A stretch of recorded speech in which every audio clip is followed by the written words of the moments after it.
Whoever you are, wherever you are, hope you are blessed and doing safe. Ladies and gentlemen, greetings, family. Of course, I'm tuning in. You see me without the glasses off today. But if you're looking for some opportunities, particular advertisement opportunities, then look no further at the link at the bottom to my email address. You can hit me up for advertisement opportunities. We are supporting and promoting your businesses here on this channel. You can also, if you would like to donate and subscribe to our Patreon, a link is at the bottom as well. So you have multiple ways in which you can advertise with the platform by emailing me when we go on through our live stream.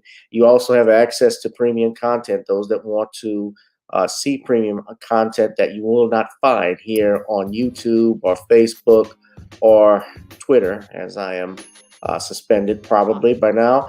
You guys can check out the Patreon at link at the bottom. But advertisement opportunities, definitely email me, gavin.grich1@gmail.com for rates. And for the Patreon, it is the same as the YouTube channel. It is channel gboot2786. All right, I'll holla. Peace. Check out my latest book, The Commonwealth of Pennsylvania versus William H. Cosby Jr., The Destruction of the Due Process in America. For approximately 2 years now, I have gone on a painstaking quest to investigate the rise and fall of an American icon, Bill Cosby. In the mid-1980s, there was not a star that was higher than Cosby. Advertised with Coca-Cola, Yellow, Kodak, along with number one television show 5 straight years in a row. On Thursday nights, it was must-see TV on NBC. Cosby resurrected the genre of the traditional family sitcom that was once thought dead by television critics. He did this as a black American with an all-black cast and showed mainstream network executives in white America that it was possible to be successful without showing the worst in people. He also demonstrated the power that television had, as it can make younger people dream to be the best that they can be. However, like many celebrity stars, unfortunately, they all come crashing down, sometimes by their own fault, others not so much. In this book, I attempted to highlight certain things. We go in depth into both of his trials in 2017 and 2018, respectively. What if I told you that these criminal trials were politically motivated by an overzealous district attorney? Will you also be shocked to learn the attacks on Mr. Cosby did not start in 2014, but also in the 90s, not long after his attempted quest to purchase a major network? From where did all of these allegations of sexual misconduct come from?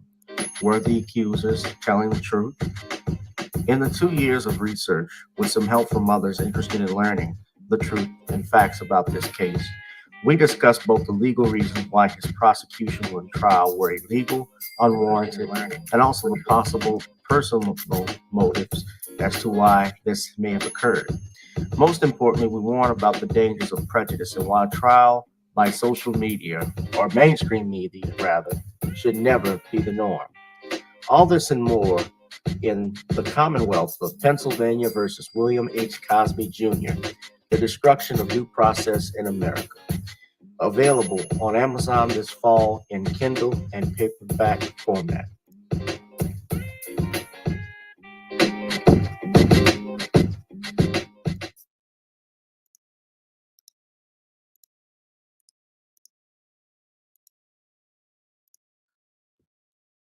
Coming this spring, Gavin Richard presents Unsolved Mysteries, the only podcast that looks at the mysterious deaths and circumstances of Black celebrities, entertainers, politicians, and activists such as Dr. Martin Luther King Jr., Malcolm X, Sam Cooke, Michael Jackson, Prince, Enos Cosby, James Brown, Otis Redding, and many, many more. Hosted by Gavin Richard, and joining the podcast will be veteran journalist Albert Lanier Jr. You don't want to miss Unsolved Mysteries, coming this spring, 2022.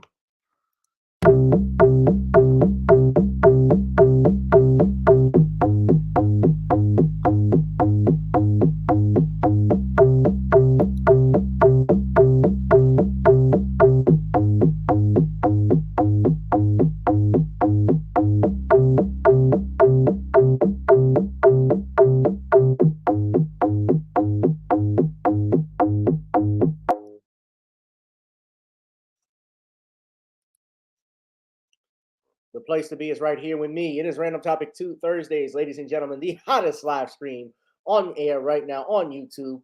Right now, ladies and gentlemen, we will be discussing the following topics. But first, we got to pay some dues. We want you to please donate to the Cash App at the link at the bottom, Gavin Richard Esquire, Gavin, or at Google Pay and PayPal at gavin.grich1@gmail.com. We also have our Zelle that is available. Ladies and gentlemen, you can donate there as well. We have Venmo that's been set up in the process. We're actually that information I'll be sending to you all later today. The other thing we want to talk about, ladies and gentlemen, we have our uh, NawniesCreoleBlends.com, which is go to NawniesCreoleBlends.com for some delicious seasoning. If you would like to or put this type of seasoning on your food, whether it be your burgers, your chicken, your fish. It goes great with every dish. So our saying, ladies and gentlemen, is try it on chicken, meat, or fish. Nani's goes great with every dish. So you don't want to miss that. And I'll show you exactly where you can go. Here's the website here. I post it all the time, every live stream we have. We also have, so just go there, click on the shopping icon, and go to continue shopping, and you can come up with the Creole Blend right there. Ladies and gentlemen, the other thing we want to do is let you know about our music we have available. We have our videos, our music, such as Video Soul, which is available on Spotify, iTunes, and Apple. And also our theme song, Got to Get On Up. But let us address what the topics are for tonight, ladies and gentlemen. Emmitt Till's family seeking charges against Carolyn Dunham-Bryant,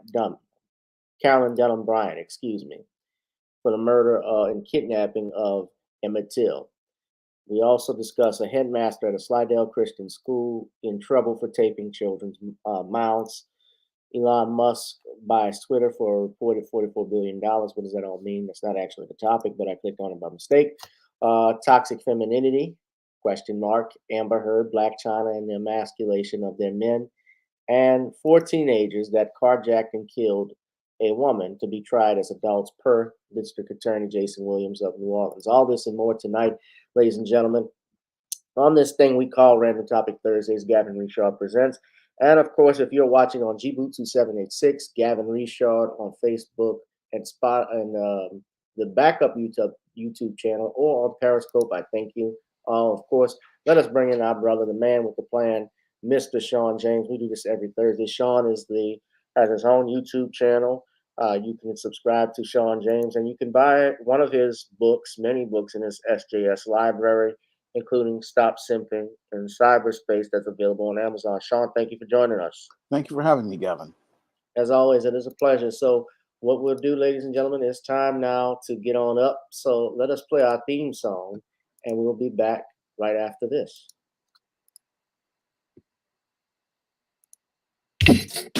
Girl, come on. Gotta dance to the beat, cause on the dance floor is where we'll meet. Show me what you got.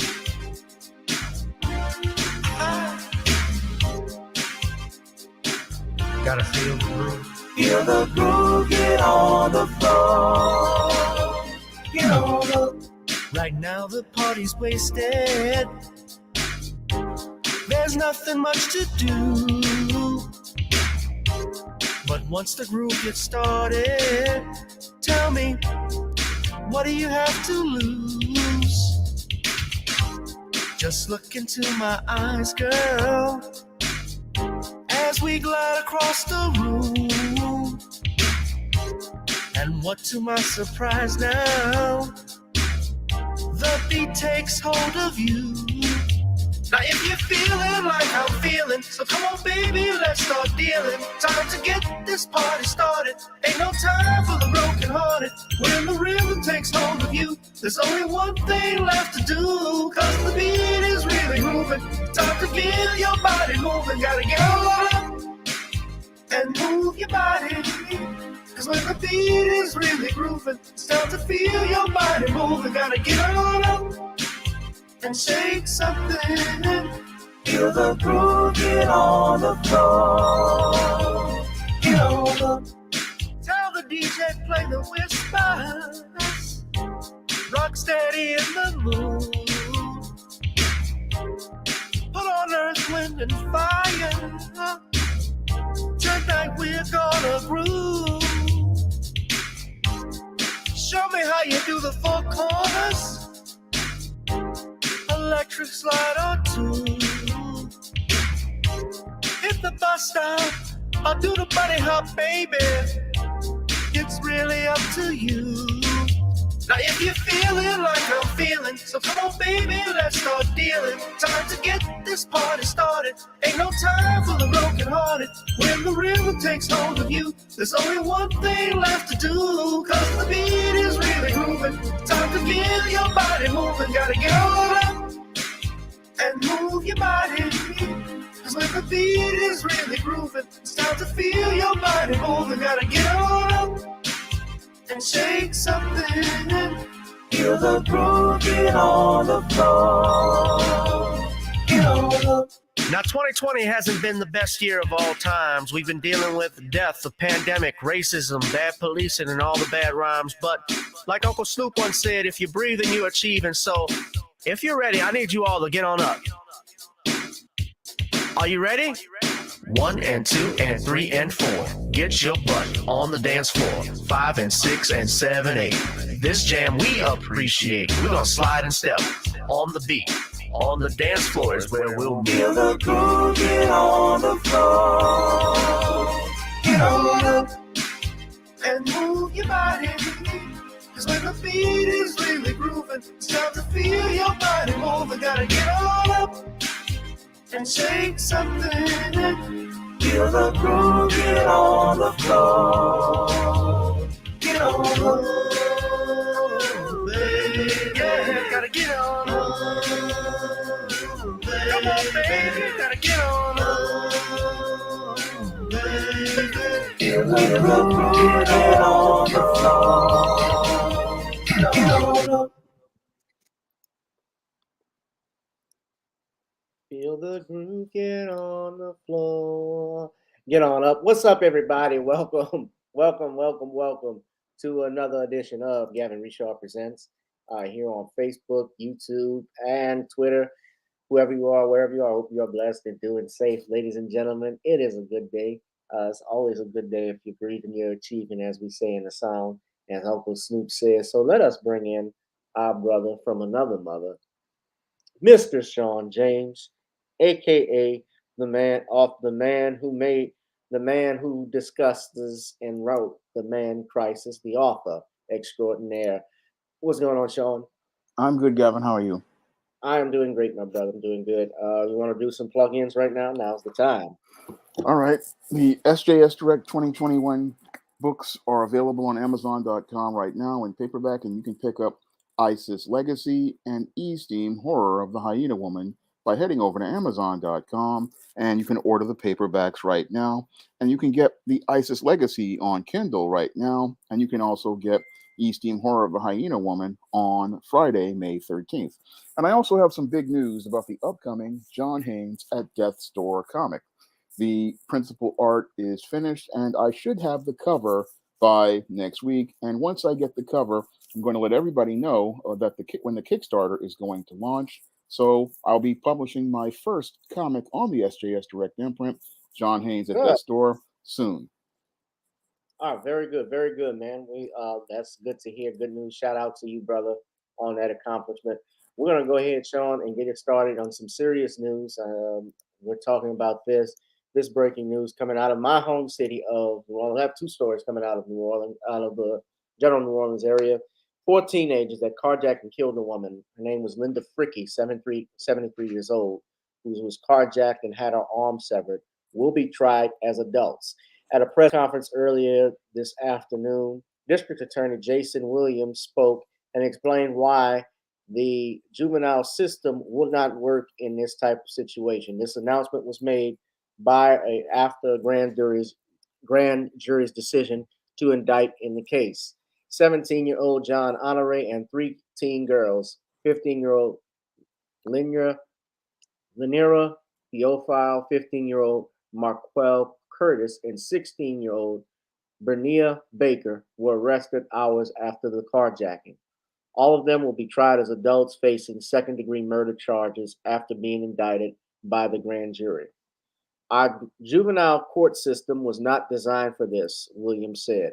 4 or 5 years for these criminal actions is not enough. We're going to go ahead and play some video courtesy of WWL-TV. Again, I need you to put that copyright strike up here for me. And this is fair use. This is being shared for news purposes only, educational purposes under the Copyright Act of 1976, Section 13 allows for fair use. We're going to go ahead and play that right now. Are officially charged with murder. It's a major update in a case that shocked the city, and we have confirmed the teens arrested will be tried as adults. Now, they're accused of killing Linda Fricky. Investigators say they carjacked her and dragged her until she was dismembered and died. The DA just announced the grand jury indictment, and Mike McDaniel's joining us live with the details on it. Big news, Mike. Yeah, indeed. And there's still a small memorial here in Mid-City, right on North Pierce, for Linda Fricky, where this violent carjacking came to an end. The district attorney says, considering how violent this crime was, charging these teenagers as juveniles was simply not enough. So as of today, all 4 of them are charged as adults with second-degree murder. So what that means is this. Each of them now faces life in prison for their role in this crime, as opposed to the 4 or 5 years they would have faced in the juvenile system. 73-year-old Linda Fricky was violently carjacked just more than a month ago in Mid-City. The teens were accused of forcing her out of her car, SUV, and then stealing it, dragging her for just more than a block as she was tangled in the seatbelt outside of it. She only broke free when her arm was severed from her body. Neighbors who saw it happen tried to stop it and rushed to her side as she lay dying on the side of the street right here where we are. The district attorney and family members of Fricky say this is the type of prosecution they wanted in this case. No action of this office or any other agency can fill that hole in the hearts of these family members. But what we can do is assure and ensure justice and accountability for Mrs. Fricky's horrible murder. I mean, this is what we wanted. We wanted them to be tried as adults because as juveniles, you know, the sentence would end at 21. And for what the heinous crime they did, they knew they were doing right from wrong, and they chose wrong. They need to be tried as adults. And here are the names of those teenagers set to be prosecuted as adults. 17-year-old John Honore, 15-year-old Lynera Theophile, 15-year-old Marquel Curtis, and 16-year-old Bernia Baker. Each one is being held on $1 million bond right now. And considering this crime happened in the middle of the day, on a Monday, the district attorney says there's a bigger issue here. He says those teenagers should have been in school, but they were not. If they would have been, this crime would have never happened and we wouldn't be here talking about it. He says he will be talking with the new school's superintendent to make sure truancy laws are enforced in this city. Live in Mid-City, Mike McDaniel, Eyewitness News. All right, Mike, thanks so much. And we're, of course, going to have continuing coverage of the murder case. So look for the latest updates on our website, our free smartphone app, as well as on our social media pages. I know Jason. I've had Jason on this show before. They don't get animated over an elderly black woman. Yeah, you're right. Well, that's the black woman is doing something that they know she's not supposed to be doing according to their standards. But I mean, look, you can't justify what these kids did, black, white, whatever. What they did was terrible. Now, I, as a lawyer, as an abundance of caution, they are presumed innocent until proven guilty. I don't know if there may be.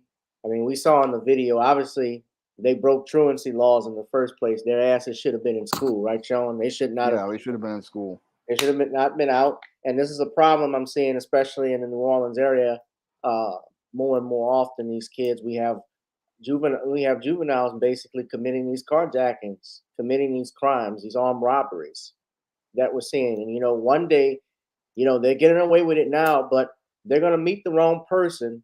Everybody's got a plan, like Mike Tyson says, until they get hit in the mouth. Everybody's a bully until they meet a bigger bully. You're playing with fire, and you're dipped in gasoline.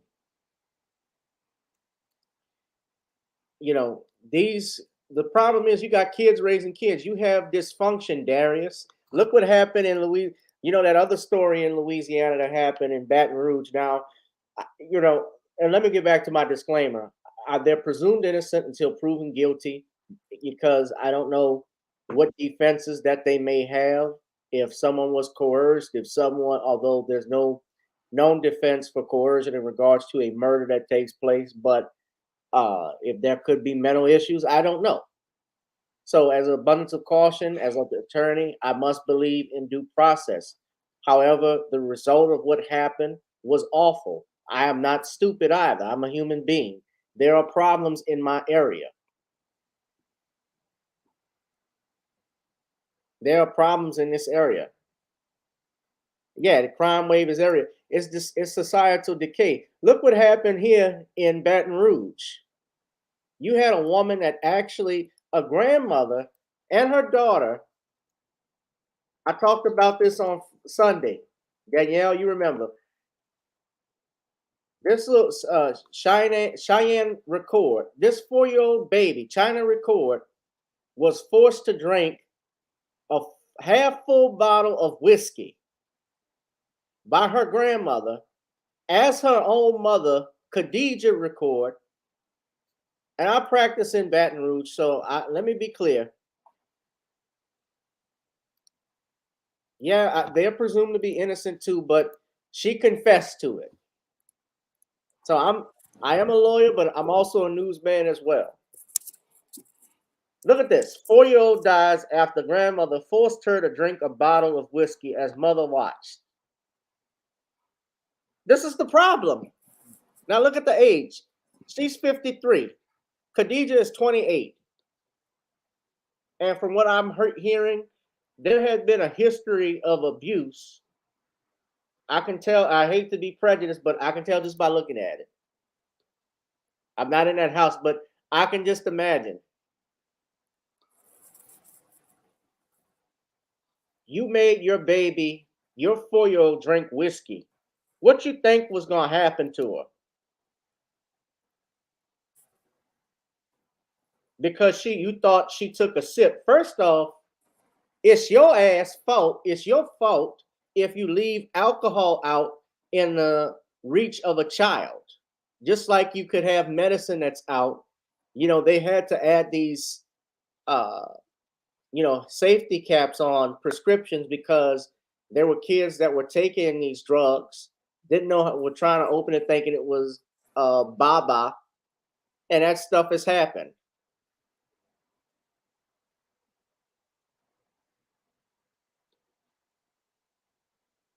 And we have a woman here.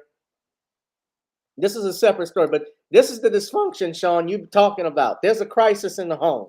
It's more than just a man crisis. It's more than just a woman crisis. There's a spiritual crisis too. And I'm not even a priest. I'm just calling it what it is. There's something wrong with the morals in this country. I'm a lawyer. Yes, I am. I believe in due process, but damn it, I ain't a fool either.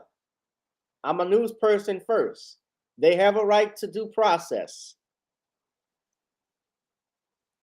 And everybody, if they ask me to represent them as an attorney, I would. But by their own acknowledgement, I'm just looking at what the police report says. Roxanne admitted that she gave her the alcohol, according to this. She said the bottle was over half full when she forced Chyna to drink the rest of it on her knees while her mother, Khadijah, was present. Police say the mother was present and she failed to stop Roxanne from providing the alcohol. This is the mom, adding that the child was placed in a bathtub and was unresponsive. Roxanne allegedly said this went too far and she ruined everyone's lives. You got that right. You took a life, allegedly. And where's the father? Absolutely, Black Voltron. You got, now these are the adults. So you want to know why these teenagers, and I applaud and respect the parents. I'm not going to compare them with these parents necessarily, because the parents of those 4 teenagers actually turned their kids in themselves. You knew that? When they found out what they did, they turned them in. And that had to be a hard decision to make, Shawn, to turn your child in. But they knew they did wrong. And they wanted them to do the right thing. They wanted to do the right thing. You know, it's like what my father once said, that, you know, their actions have consequences. And when you're a man, you know, you're a kid, you make a man decision to break the law by taking someone's life, there's a manly consequence with that, which is why you got to think twice before you do something stupid. Hanging out with the wrong crowd can cost you. And sadly, this is a tragic thing, but I've spoken enough, Shawn. I want your comment on these 2 topics. If you want to take one in particular order. Well, I'm going to start with the one that happened in New Orleans because it really reminded me a lot of the story of the Central Park 5. I remember back in the late 80s when it was just as chaotic and out of control as it is right now. And this story really, it resonated with me because I myself have been a victim of violent crime in the late 80s. So I know what type of horrors that these kind of kids are participating in. And what I'm seeing right now is the same thing I saw back in the late 80s, a complete collapse of the family unit. Because since there is no family unit these days and no foundation of God in many of these households, we have children basically running wild. And these wild running children are just acting on their impulses and not ever thinking about anything that they do. Now, Mr. Superboy has made multiple videos about this new generation of violent kids. And a lot of these violent kids really don't understand what consequences are due to the complete collapse of the family. Many of these kids, they just do stuff and they have no sense of accountability. And what happens is that this is generational, because I've even seen the parents teach the children this type of dysfunction. And many of these people think that they're justified in doing these type of heinous acts. What's really disturbing here is that we're seeing that the actions of these individuals is getting worse over time. And we're seeing that they just continue to escalate their behavior because they have never been taught any sort of boundaries whatsoever from birth. And that's the big problem with many of today's kids. They grew up with mothers and fathers. Well, the father is long gone, but many of these mothers have never taught these kids any sort of boundaries, any sort of respect for authority, any sort of respect for order. And that's why we have them just running around chaotically, going out here running around, not even going to school, not having any semblance of any sort of responsibility to do anything at all. And they just feel like, oh, if I want to do this, I go and do it. And the only thing that seems to stop them is law enforcement. Now, this prosecutor, he has to prosecute this case, as I see it, and charging these kids as an adult, because this is the only boundary that many of these kids are going to see and many of their peers are going to see. The problem is we have not had a family unit with parents to hold the line, because today's corporate business model has so many parents out here working instead of working to maintain the most important unit of America, which is the family unit. We've put dollars over family, and because we've put dollars over family, this is what it's costing us, because we're raising these, what I called in one of my classic videos, children of the corn.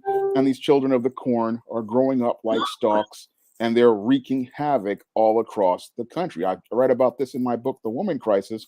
This is a direct result of feminism telling us, oh, the mom doesn't need to be in the home. She needs to be at the job. And the children are raising themselves to becoming these children of the corn. They're growing up to become violent predators. And this is a direct result of a complete breakdown of the family, because there is no man there to establish order for the family, and there is no woman to teach respect for authority. And what we're getting are these wild children of the corn, and these children of the corn are a clear and present danger all across the country, creating a culture of crime and anarchy and violence all across the country. So this is a major problem, and the only way to deal with it, as I see it, is to start prosecuting these kids so that they can understand that there are adult consequences for adult actions. Yes. And what do you say about the story in Baton Rouge? That is a direct case of child abuse, as I see it. I mean, you don't give a 4-year-old alcohol at all. I mean, this is another case of another failed parent who doesn't know what parenting is, because, again, the complete collapse of the family unit. You do not give a 4-year-old alcohol, or even make a 4-year-old drink an entire bottle of alcohol. That's not something a responsible parent does. But again, it shows how many in our communities have had to deal with all of this dysfunction from the 60s, where we destroyed the family unit. And because we destroyed the family unit, we got this intergenerational dysfunction. And this intergenerational dysfunction, where one mother taught dysfunction to her daughter and then taught it to her granddaughter, and this became a social norm. This is why you've got a mother sitting there thinking, oh, it's cute to give my daughter some alcohol because she got some malt liquor when she was younger and she was fine, not understanding that giving a child this type of alcohol is a child abuse. But this is all due to the complete breakdown of the family unit. And we really need to take a look at the way we're raising children here in America, because I talked about that in the Man Crisis, and I also talk about in the Woman Crisis. The way we are raising children, the way we are raising families is a complete disaster, because we put the dollar over the family, we put the dollar over God. And this is why we've got this dysfunction. And what's sad about it is that nobody's really acknowledging these crises, because everybody's looking to make cash. And there are some things more important than cash, and your moral values are more important than cash. And we really need to get back to understanding what the importance of having a moral position, because, like the old African proverb says, a race can rise no higher than the moral position of its women. And as the woman goes, so goes the race. And our women are going in a bad direction. And that's why we're getting these children of the corn, and they're wreaking havoc, creating all of this dysfunction all across the country. And Sean, I'm going to be clear. This wasn't just child abuse. This is murder. Yeah, I know it's murder, but it's rooted in child abuse. Sure, it's rooted in child abuse. Yeah, I get what you're saying. Let me just show everybody something, those that appreciate my legalese. This is the definition of first-degree murder in the state of Louisiana. This is why they were charged with it. So let me go ahead and pull that up for you. If anybody can see, I'm going to zoom in as well. Okay, so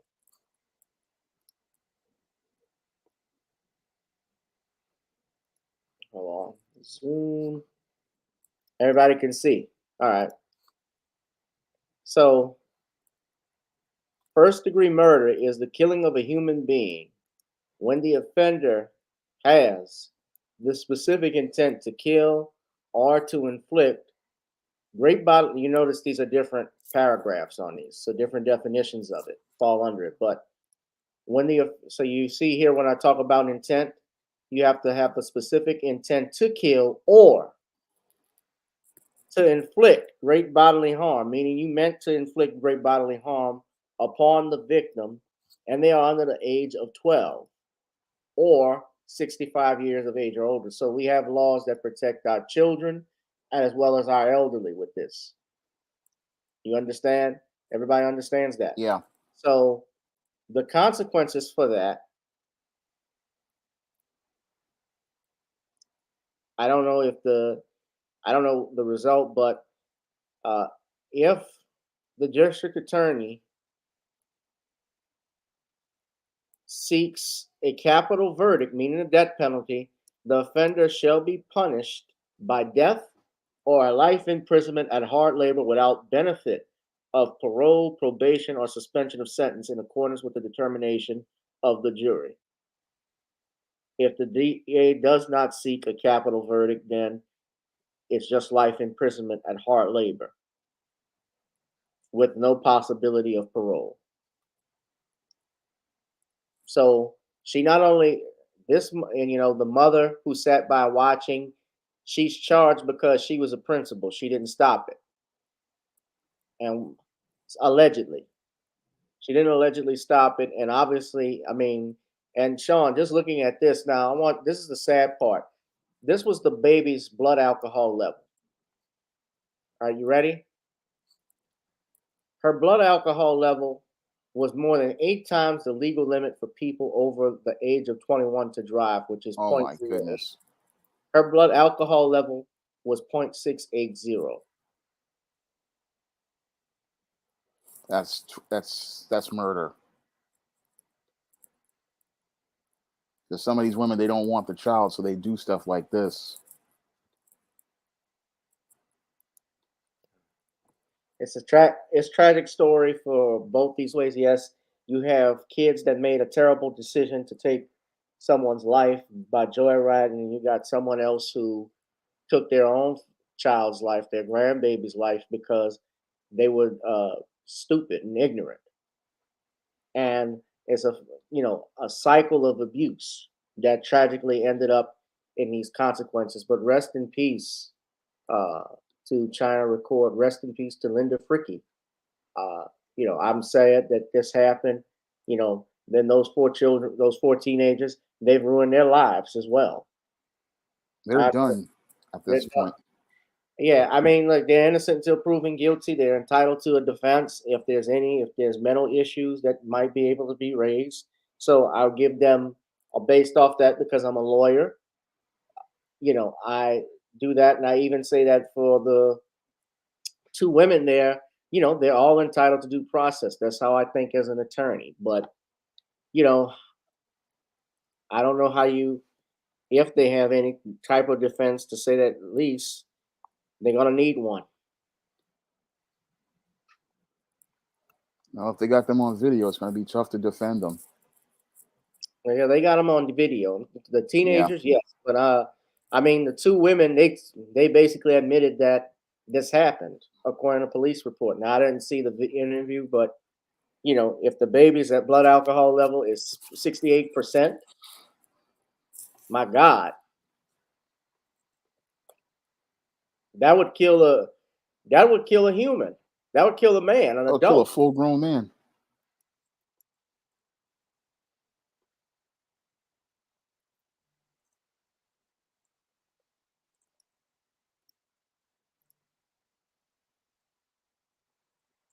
Black Voltron says their punishment should be drinking moonshine until the day they die. Yeah, they tortured and murdered their own baby. My God. May she rest in peace. Rest in power, little queen. We're going to move into the next topic, ladies and gentlemen, but after a while, I got a surprise, so everybody can call in at this number when we get a chance, but that's our number. We'll be doing some call-ins in a little bit, but I'll put that up later. But next topic I want to talk about is Emmitt Till's family seeking some criminal charges against Carolyn Dunham-Bryant, whatever the bitch's name is, excuse me. Carolyn Dunham-Bryant, Carolyn Dunham-Bryant, whatever. Who cares?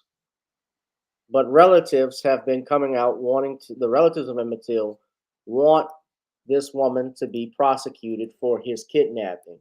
Now, shout out to Queen Ahmadiyya Shakur, because she was talking about this on her channel, how the family is still trying to pursue charges in this. Now, we remember back on December 6th, Emmitt Till's, that they were closing the investigation. Now, Donald Trump back in 2018 opened the case. Now, this is not me endorsing Trump. Some people think I'm a Trump supporter. I'm not. But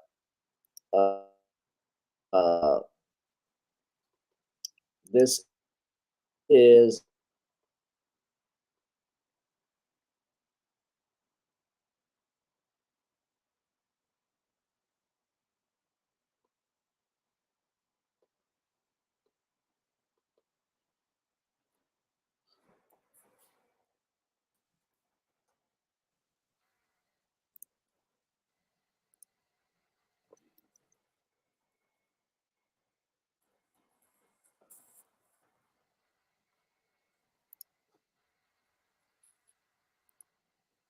okay. I'm sorry, I don't know what's going on, but yeah. Deborah, so the woman you see here, this is Emmitt Till's cousin, Deborah Watts. She was a toddler when Emmitt Till was killed. So back in 2018, she called for a reopening of the case. And the Justice Department had started a new investigation in 2018. So now currently, we have Emmitt Till's relatives who are seeking to still bring this thing to light. They want to seek a prosecution with his 1955 kidnapping. So this is coming from NPR. They say here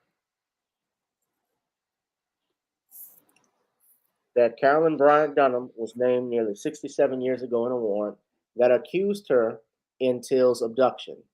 Even before his mangled body was found in the river, FBI records show, yet she was never arrested or brought to a trial in a case that shocked the world for its brutality. Authorities at that time said the woman had 2 young children and they did not want to bother her. Dunham's then husband and another man, this is his brother-in-law, were acquitted of murder. There's this hope. That's her that's her evil ass husband, this bastard. That's, I think, is the other asshole that was tried with them. Now,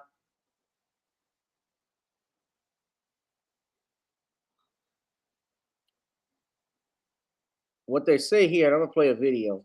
The Justice Department closed its most recent investigation of the killing in December when the agency said Dunham had denied an office claim that she had recanted her claims about Till doing something improper to her in the store where she worked in the town of Money.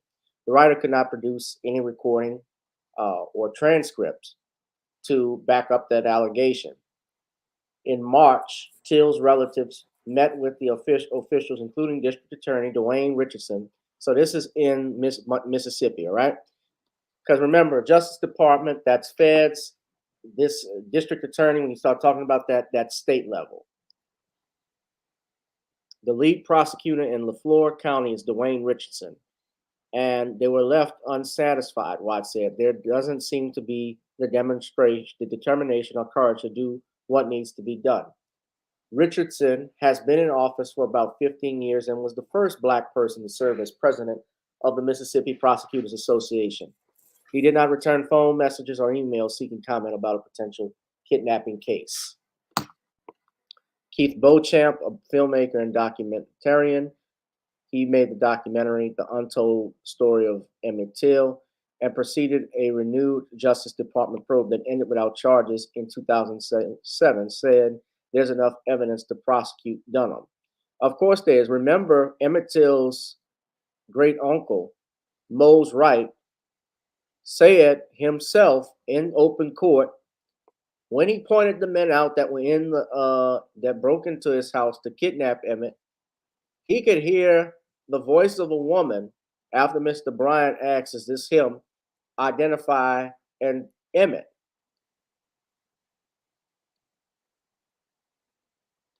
He said this. Dunham is the lone survivor that was involved in this. She's in her 80s, living in Raleigh, North Carolina. She has never commented publicly on calls for a prosecution. She does not seem to know she has been named in an arrest warrant in Till's abduction until decades later. Dale Killinger, a retired FBI agent who questioned her more than 15 years ago. So what? Bill Cosby had to sit in jail at 84 years old on bullshit charges. On hearsay, no evidence.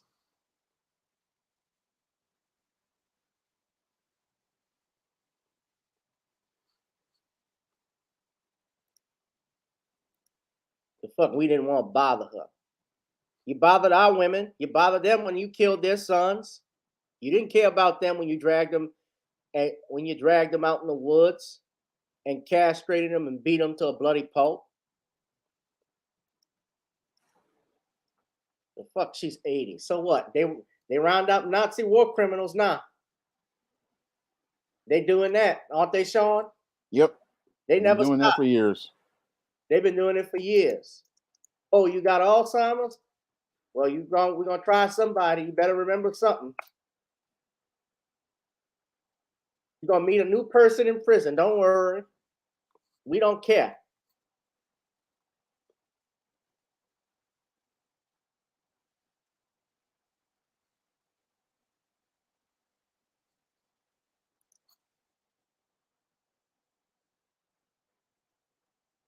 You can go ahead, Sean. I'm gonna let you speak, but remember let's keep in mind the Biden administration, their Justice Department sought to close this close this case. Yeah, well, this case definitely needs to be reopened, and your Carolyn Dunham should have been prosecuted years ago. As I see it, she basically should be charged with first-degree murder because she was the one who instigated the entire murder of Emmitt Till based on some alleged reports. I mean, she was the one who sent these guys out here to go out here and do this. And this woman, yes, she needs to be punished to the fullest extent of the law, as I see it, because this 14-year-old boy would not have lost his life had this woman not pulled her crap test and went out here and sent those two beta chumps to go kill this boy, all to sate her little insecure ego. And she's been given a pass for the last 60 plus years by these white supremacists in the criminal justice system. And this woman needs to finally be held accountable, as I see it. I mean, as I see it, your Carolyn Dunham should have been locked up and possibly passed away in prison because this woman basically murdered this boy by sending those guys out there with malice aforethought. And I really would like to see her finally get justice, get punished, because even if she's 80 years old, that's no excuse. Because if you could go after our elder Bill Cosby on hearsay, lock him up during the COVID-19 pandemic, and not even release him so that he could protect his health during a deadly pandemic, and you go out here and you could also go after Nazi war criminals who were in their 80s and their 90s, then we can definitely go after this white bimbo who orchestrated the murder of Emmitt Till and bring this woman to justice. Now, your government has always been trying to cover for this white female, and they're covering because she's a white woman, and they try to give her a pass. But we cannot give these white women passes because they are oftentimes the orchestrators of the murders of black men and black boys like Emmitt Till. And we really have to keep pushing for justice because this woman needs to, again, be punished for what she did, because what she did by going out here and instigating everything led to this boy Luke being tortured, humiliated, castrated, and just tortured and mutilated. This woman was behind all of this. And we need to set a standard as related to our criminal justice system that we're not going to let anyone do this to Black people. And we need to set a standard as related to there being some sort of accountability to these white females, because these white women, they are oftentimes getting passes because white supremacy wants to protect them so they can keep the culture of white supremacy going on. But if we send a message that they're not going to get away with this culture anymore, this is what we're doing when we go after these white women like Carolyn Dunham. Again, I don't care if this woman is 80 years old. She can spend the rest of her days in prison until she goes to hell, where she deserves. But this woman needs to be punished for what she has done. And we need to keep pushing until this woman is punished for what she has done. Hit that like, share, and subscribe button, ladies and gentlemen. Yes, she needs to be punished for what she's done. And also, let's not forget, there were also some coons that were involved. A lot of people don't know this. There were Blacks that were involved in even Emmitt Till's death. There were reports that they actually saw Black men riding in the back of that truck with the Dunhams and with the Dunhams and with Emmitt back there. So, you know, they've denied it, but that doesn't surprise me because we have Black people who do this. We have sellouts all the time. But go ahead and let me play this video. It's been playing. I want to play a little bit of it. Wheeler Parker Jr. told 60 Minutes Ed Bradley back in 2004 it wasn't something to flaunt in the segregated South. He was a center of attraction. He loved pranks. He loved fun. He's kind of a natural born leader. Why would that be a problem? In Mississippi, why would it be a problem? It'd be a problem because the Mississippians, what he thought was just fun or a joke wasn't funny to them. Which is why no one laughed when young Emmitt whistled at a white woman, a joke that would cost him his life. Emmitt's late mother, Emmitt Till, would describe what was left of her only child. I was looking at his ears, and that's when I discovered a hole about here, and I could see daylight on the other side. I said, I want the world to see this. Because when people saw what had happened to this little 14-year-old boy, they knew then that not only were Black men in danger, but Black children as well. There were 10,000 people who saw that body in Chicago. Many millions more who saw it because of the photograph in Jet magazine. In May 2020, tens of millions more saw the video of 46-year-old George Floyd take his last breath. I think that snapshot of the officer kneeling on his neck, the cry that we heard from George Floyd for his mother, Mama, it really was incredibly powerful.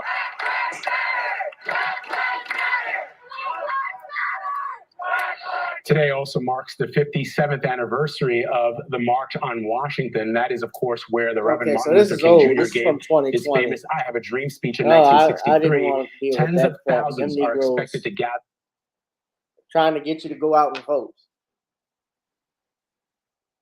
But yeah, but she's got to go.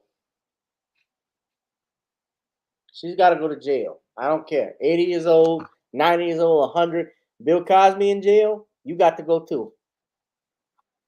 Bill Cosby went to jail, excuse me. She's got to go.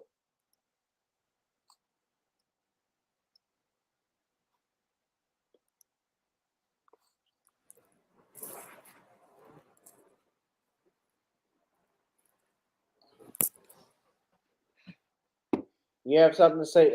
Any last comments, Sean? No, I don't have anything else to say. I've said what I wanted to say. All right. Okay, well, we're going to move on. We're going to keep monitoring this, ladies and gentlemen. Do you think, I guess we can take a quick couple calls right quick. The call-in number right now is 504-656-6760, 504-656-6760. I want to know, what do you think?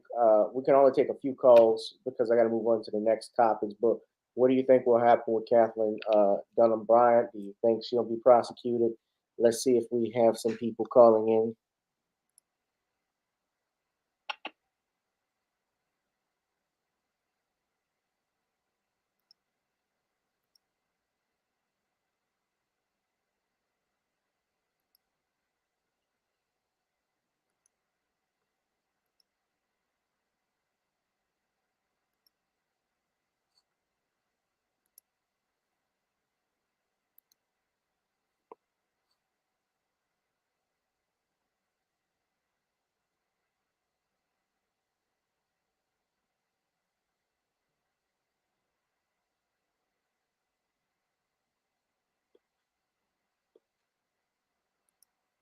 All right, so nobody's calling in. Apparently, we don't have any callers. Okay, so we'll just move on to our next topic. We wanted to deal with this toxic femininity. Amber Heard, Black China, and the emasculation of their men. Of course, Sean, you've done videos about what happened with Johnny Depp and Amber Heard. Now, let me say this and explain, because some people were talking about, why am I doing a video about Amber Heard? She's white. Johnny Depp is white. Why are we even doing videos on this? We're doing videos on this because, long story short, it's my channel. That's as simple as I can put it, right? We talk about what's going on in the world and what men can learn. That was the reason why I wanted to talk about this situation. And I mean, obviously, it impact in some way. It doesn't necessarily impact us what happens to them, but you can see just toxic relationships in general with some ancient females who are just looking to marry someone for a come up and a lick. And yet Amber Heard and Black China, a lot of stuff has been coming out about them. Sean, the latest, of course, the trial, a lot of people know that Black China has sued the Kardashian family, and Amber Heard is being sued by Johnny Depp for $50 million for defamation. I'm finding out today, Sean, I don't know if you're aware of this, but your Amber Heard, apparently she's being accused also of not donating the monies that she claimed to have for the ACLU, also messing around with Elon Musk, and your allegedly messing. She did date Elon Musk, but she also was dating allegedly James Franco while she was married to the Johnny Depp. And your Black China is coming out. Rob Kardashian, he testified in court today that he did not love Black China, and it wasn't based out of love. Their relationship was completely, that was while they were engaged, was based upon sex. And actually, well, not just sex, but actually just trying to trying to build up her brand. Because remember, they have all these talk shows on E. They got another talk show on, not a talk show, but a reality show on Hulu. But Kardashian testified it was never a real type of love. He testified as he alleged that Black China even pointed a gun at him multiple times. Now, this is when he was eating mayonnaise yogurt, because Rob Kardashian blew up like a balloon. You would have thought he was the one that was pregnant with the daughter. Now, she's not bad looking. Black China's not a black. She's nice and cut. Her mom looks good, but I think she's a former stripper, if I'm not mistaken. Huh, Sean? I think she is a former stripper. Yeah. So during questioning by China's attorney Lin Chania, he explained that when he and Chyna started talking in early 2016, he felt good with her. He said that at the time he ignored the negative stuff he had heard about her, including that she threatened to kill his little sister Kylie when Kylie started dating the rapper Tigger. So listen to this. She goes basically, these girls go from men to men. They bounce from dick to dick. That's what they do. You mess with the boyfriend, you sleep with you mess with this rapper who was the boyfriend of your brother's girlfriend now, and has children with him. She got 2 kids with Tigger and with Rob Kardashian, right? So, and all the Kardashian women are testifying. He shared in his recollection of the December 2016, which caused worry and concern about the Kardashian-Jenner clan, and led them to call for Rob and Chyna to not be removed, though they denied pressuring E to do so. So this is about them messing up her brand, getting her TV show kicked off the air, canceled. But she said, the Kardashian said Chyna strangled Rob with a cell phone charging cord, hit him with a metal rod, and pointed a gun at him, and then threw a patio chair at his car as he left the house. Chyna claims she was joking and accused the Kardashians of conspiring to ruin her reality TV career.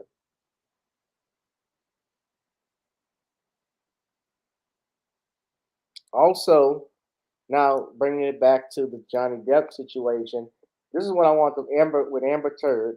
I want to point out this.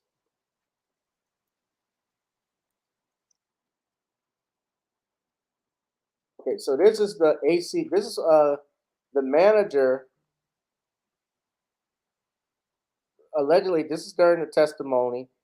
Elon Musk, who purchased Twitter, allegedly paid Amber Heard's donation to ACLU. This is the testimony from the lawyer. In the witness stand in Johnny Depp's defamation trial against his ex-wife Amber Heard, Terrence Doherty says Heard promised to pay the organization $3.5 million, but only came up with $350,000. Depp is suing his ex for $15 million. The actor alleges Heard defamed him in a Washington Post op-ed piece that accused him of domestic violence. Depp denies that allegation. Heard is expected to take the stand in the trial, which is now nearing the end of its third week. Hello, I'm Mark Brown. Get more great ABC7 content by clicking the subscribe. Who cares, Mark Brown? You are an insignificant punk, Mark Brown. As Judge Joe Brown would say, you are sissified and punked out. You don't have a clue about judiciary training. Now, let's go to this Twitter. Okay. All right, I was trying to find this Amber Heard payout. Yeah. Okay, so this is it. Amber Heard sought a payout from Johnny Depp. Now,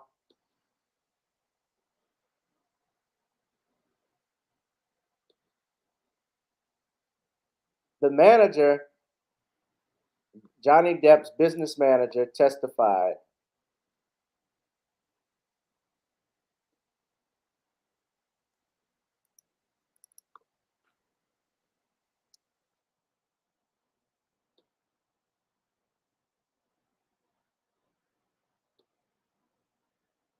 Now, I want y'all to look at this video. You work on behalf of Mr. Depp? We were engaged in March of 2016, if that's your question. Right. Around February 10th, is that when you were first contacted? I do not recall the date. And you said you were introduced by executives, a guy named Richard Smith at the Bank of California? Yes. Mr. Depp owed significant amount of money to the Bank of California at that time, correct? No. He owed money to the Bank of California, correct? I do not recall that he had an active indebtedness with the Bank of California. He had other commercial loans, but not with the Bank of California. And after you were brought on, you developed an understanding that Mr. Depp's financial status was very challenging, correct? It was challenging, but we had an ability to resolve the problems if they were properly addressed. He had liquidity problems, right? He had substantial assets in excess of his liabilities, but he had short-term obligations that needed to be satisfied. Let me just ask that again. At the time that you were brought on, he had liquidity problems that he was experiencing, correct? Yes. You also told him at that meeting that... Okay, I'm trying to look at the... Hold on. So I'm trying to get the exact quote. So I think this is it here. So he testifies that Amber Heard's demands for the couple's divorce. So this is it here. She initially was looking for a consideration of $4 million, but her demand continually increased. It went from $4 million to $5 million. Then it went from $5 million to $5.5 million. Then it went to $7 million. And then it was $7 million, and she demanded that Mr. Depp also pay $500,000 to her attorneys. Then, after that consideration, she also said that all the community liabilities that were accumulated during the course of the marriage, which approximated Sorry, there's an $13.5 million. objection, sir. Whenever there's an objection, I'm sorry. If you can't hear it, I'll let you know. Okay? Thank you. Yeah, no problem, This just sir. goes into his allegations of what she said, which Your Honor just instructed sustain the objection on that. He has no foundation to suggest that. No knowledge of that. Your Honor, I understand I asked his understanding. All right, I'll overrule the objection. Go ahead. May I continue? She'll tell you yes. Yes. Go ahead. Yes. Thank you, Your Honor. He learns very well. So the next demand was that all of the community liabilities that were unresolved, approximately $13.5 million, that Mr. Depp had to pay those liabilities in its entirety. So at that point, she was demanding $14,250,000 of consideration. And then it got worse. The next demand was that all of this consideration be paid to her free of taxation. And counselor, for him to pay $14,250,000 to Miss Heard, that would require him to earn approximately $30 million. So far beyond the scope, so far beyond his foundation of what was discussed. All right, I'll sustain that last answer. All right. Next question. Did you make a proposal as to how payments would be made to Miss Heard? Yes, I did. And they were initially contemplated to be paid directly to the charities. The Children's Hospital Los Angeles, for the benefit of the children who required severe medical service, and to the ACLU. During the course of the negotiations, one of the demands, because the contract changed, was that the payments be made directly to Miss Heard. Did you have any personal involvement with either the ACLU or the Children's Hospital? Yes, I did. What was that? Mr. Depp directed me to issue two $100,000 checks directly to the Children's Hospital Los Angeles. I knew that he was involved and supported their efforts and appreciated his service. In addition to that, he directed me to contribute $100,000 to ACLU. In accordance with his instructions, my colleagues drafted the checks, I executed them, and they were delivered to the two charities. Did you continue making payments to either of those charities on Ms. Heard's behalf? No, in fact, I was chastised for making the payments by Ms. Heard's counsel and told that the payments in the future had to go directly to her. This is clear hearsay. He's not answering the question. I would ask for you to instruct him to answer the question and not expound upon his. I'll sustain as to hearsay. Next question. What role did you play with respect to the payments ultimately made to Ms. Heard? We supplied the payments to Ms. Heard in accordance with the agreement, either on or before the date in which they were required to be paid. The first payments made to Ms. Heard was $2 million in 2017. Then in April of 2017, another payment of $1 million made payable directly to Ms. Heard was made. Then in August of 2017, another $1 million was paid directly to Ms. Heard. Then in November, $500,000 was paid directly to Ms. Heard. My colleagues drafted those checks, I executed them, they were delivered on a timely basis. Therefore, in 2017, she was paid $4.5 million directly paid to her. Then on February 1 of 2018, she was paid the final installment of $2.3 million for total payments that went directly to Ms. Heard of $6.8 million. Do you know when this lawsuit was filed? Yes, it was filed in March 1, 2019. Okay. Were the payments that were made on Mr. Depp's behalf directly to Ms. Heard the only economic benefit she received? Objection leading. I haven't heard though. Go. I'll overrule the objection for us now. Go ahead. All right, I won't spend too much time on that, but this is a hot mess, Sean. Yeah, it is. It's a hot mess. Johnny and Rob Kardashian got taken down by D-list celebrities. Y'all picked one as the B and the D. Although they hopping on some D's, I know that. On Amber's case, it's DNPs or whatever's. But this thing about Elon Musk paying her donation to the ACLU. A lawyer for the ACLU taking the witness stand in Johnny Depp's allegedly, I should say. That's something else. But what do you think, Sean? What about this situation? I think Johnny Depp, your Rob Kardashian, and your Elon Musk need to go get a copy of my book, Stop Simping, Why Men Don't Need Finance to Get Romance, because the reason why all these guys got played is because they fell right into the simp paradigm. Now, these toxic females are always around, and they're always around looking for a nice, big, fat, juicy simp to take advantage of. Now, your female predators like your Amber Heard, they are a product of your feminism. These are the type of females who they look for a guy to take advantage of. They look for a guy to use, and they see a guy as a tool they can use to get from point A to point B. And we're seeing that all throughout the testimony in the Amber Heard trial. We're seeing how your Amber Heard basically was using Johnny Depp as what I call the base of operations. They'll have one simp that they use to go out here and be the place where they get a place to stay. They get their meals taken care of, and they can use that guy as a springboard to go out here and take advantage of other guys. And your Amber Heard is a hardcore female predator. She never loved Johnny Depp. She loved the access to his resources, and she saw a naive, gullible man who was basically thought he could stay in his prime like he was, because Johnny Depp was basically one of these guys. He was used to being the Hollywood hunk, used to being the guy who would get all the girls.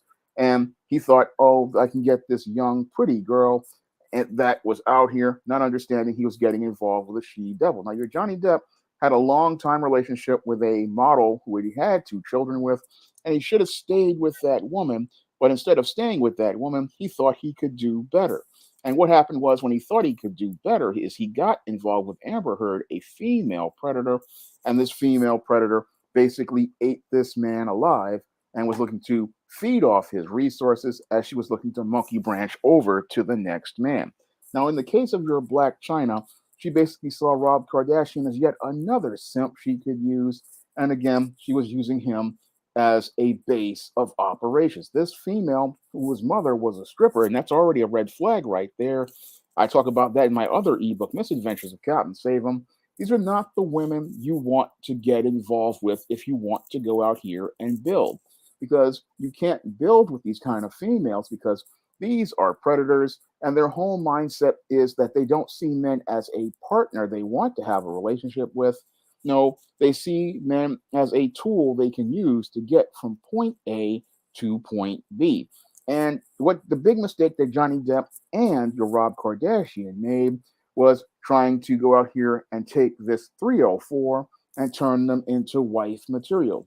Neither one of these women are wife material, and any man of character knows you cannot make this type of woman into anybody you would want to marry, because this woman has serious mental issues, because any woman whose mother was a stripper, or any woman who's a part of Hollywood, these women have been done all sorts of ways by going out here on these casting couches or going out here with these different men. So this woman is already spiritually and mentally damaged, and that's why these women are a part of what they call the toxic feminine culture. This toxic feminine culture has a core foundation in feminism, where these women think they can do whatever they want. They think they can do whatever they please, have no sense of accountability. Tried to no actually sense. back on, to interrupt you, Sean, but she actually tried to get back on the stand after she had already stepped off, because she didn't like something somebody said. She wanted to do a do-over, and the judge denied it. That's a big problem with a lot of these women. They have no sense of accountability, no sense of responsibility. That's what makes them toxic, is there's nobody there to set order with them. They don't understand what boundaries are.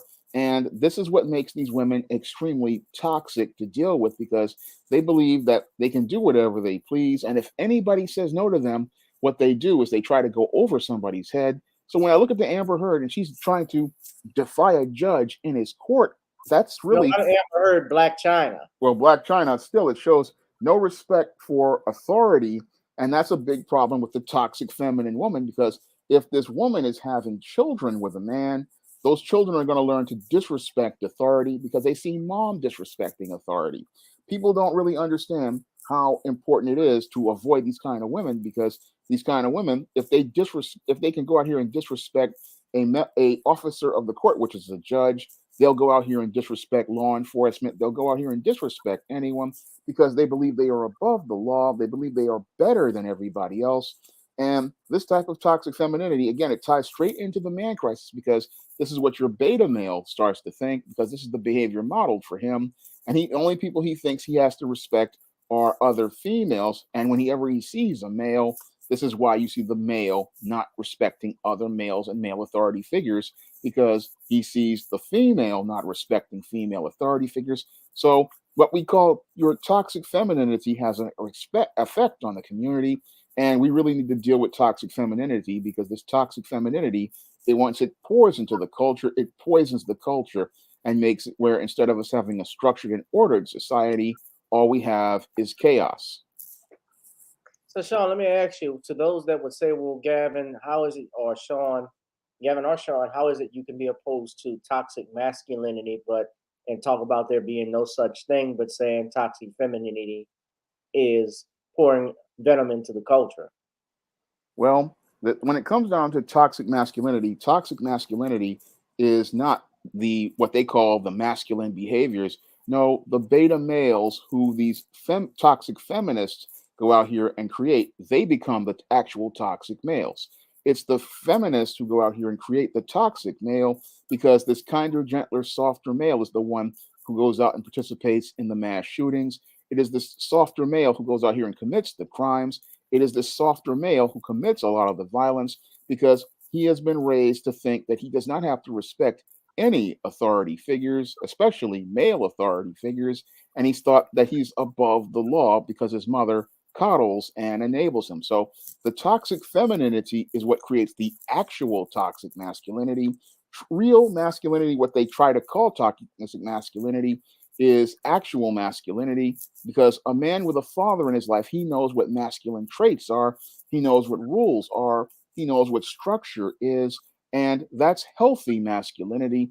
But the actual toxic male comes from feminism, because that male has learned how to be this so-called enlightened better male on the so-called surface, but this male seethes with rage, and he's the one prone to violence when the world doesn't go the way he wants it to go.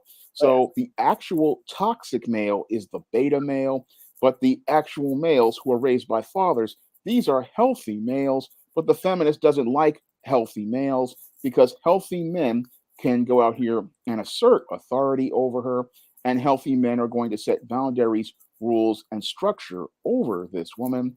And they're going to shut down toxic femininity, because they're going to establish a standard for their communities. And when you have a large community of healthy men running the community, the feminist cannot grab any power in that community, and she cannot get out of control the way she wants to get. Okay, good point. But I want y'all to look at this. She said she is accusing Depp of domestic violence, right? And her lawyer sends a letter to his attorneys about the dissolution of the marriage, petition for dissolution of marriage on behalf of Amber Depp. And she wanted hush money.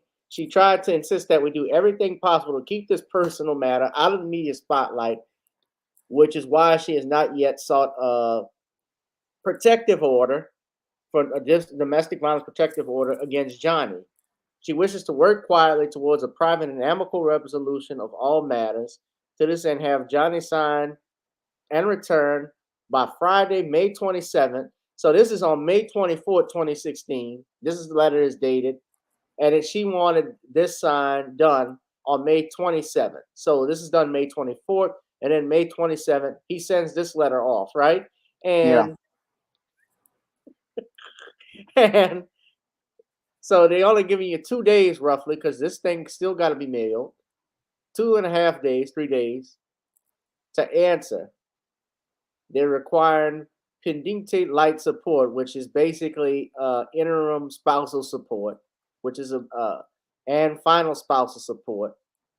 She wants possession of his Black Range Rover, the vehicle she's currently using, and access to 3 downtown Los Angeles penthouses that they have, all at his expense.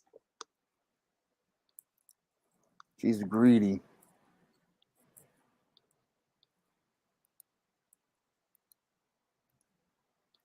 Oh my God. That's typical of gold diggers. You're doing fine. She take my money when I'm in need. Yeah, she's a trifling friend indeed. Oh, she's a gold digger. Way over town. That digs on. Boom, boom, boom, boom, boom, boom. She take my money. I ain't saying she a gold digger. But she ain't messing with no broke. The broke. I ain't saying she's a gold digger. Well, she ain't messing with no broke. The broke. I gotta leave. Get down, girl. Go ahead. Get down. I gotta leave. Get down, girl. Go ahead. I gotta leave. Get down, girl. Go ahead. Get down. Get down. When Kanye wasn't cursed by the Kardashians. Oh, I don't know about Rob Kardashian. Ain't nothing what's she gonna sue him for? Well, the thing is, the gold diggers sue to get power over men now. In some cases, they want to emasculate them. Maybe she wants more fat so she can add to his thigh. So she's gonna ask him for half of his fat. Allegedly I heard his fat came from he exchanged to her so she get another butt lift. Allegedly. Yeah. It could be. I don't know. But damn. He blew up like Steven Seagal. He'd be the only Kardashian in the Macy's Thanksgiving Day Parade as a balloon. We have the E, and coming down the aisle, it's the E on 34th Street. It's the E family, keeping up with the Kardashians. And you see Kylie, Kendall, and you see their mom, Chris, along with Kim and Khloe and Courtney. And up in the air, they have their brother, Rob, on 6 strings. It's about 40 feet wide. It takes about 3 days to get this buddy up in there. So, or you can get a buffet and it goes quicker.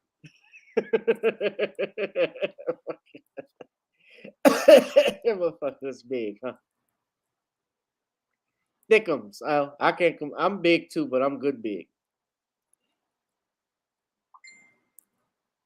Yeah. Here comes some Northern Creole seasoning blends. Sean, what do you think of Elon Musk buying Twitter? Let me just ask you briefly. Actually, I think it's one of those things that could possibly be positive because Twitter has been a sewer for so many years. I mean, social justice warriors have basically made the site unusable for anybody who has a differing opinion or offers dissent. And if Elon Musk is going to do what he says and make it back to being the free speech platform it was back before Barack Obama was elected, I'm all for him buying Twitter. Now, because again, I've been on Twitter for many years promoting books, and I've seen a lot of the rhetoric that's on there, and it's just so biased. And then all of the banning people for just expressing opinions, it's just gotten out of control. I mean, Twitter really, in its current state, reminds me a lot of the Pharisees and the Sadducees. These people strain at a gnat, but they swallow a camel. They will let hardcore pornography be on the Twitter threads, but they will try to ban people for going out here and expressing different political opinions that are different than those of leftists or those of a certain political party. And that really shows how insane things have gotten over on Twitter.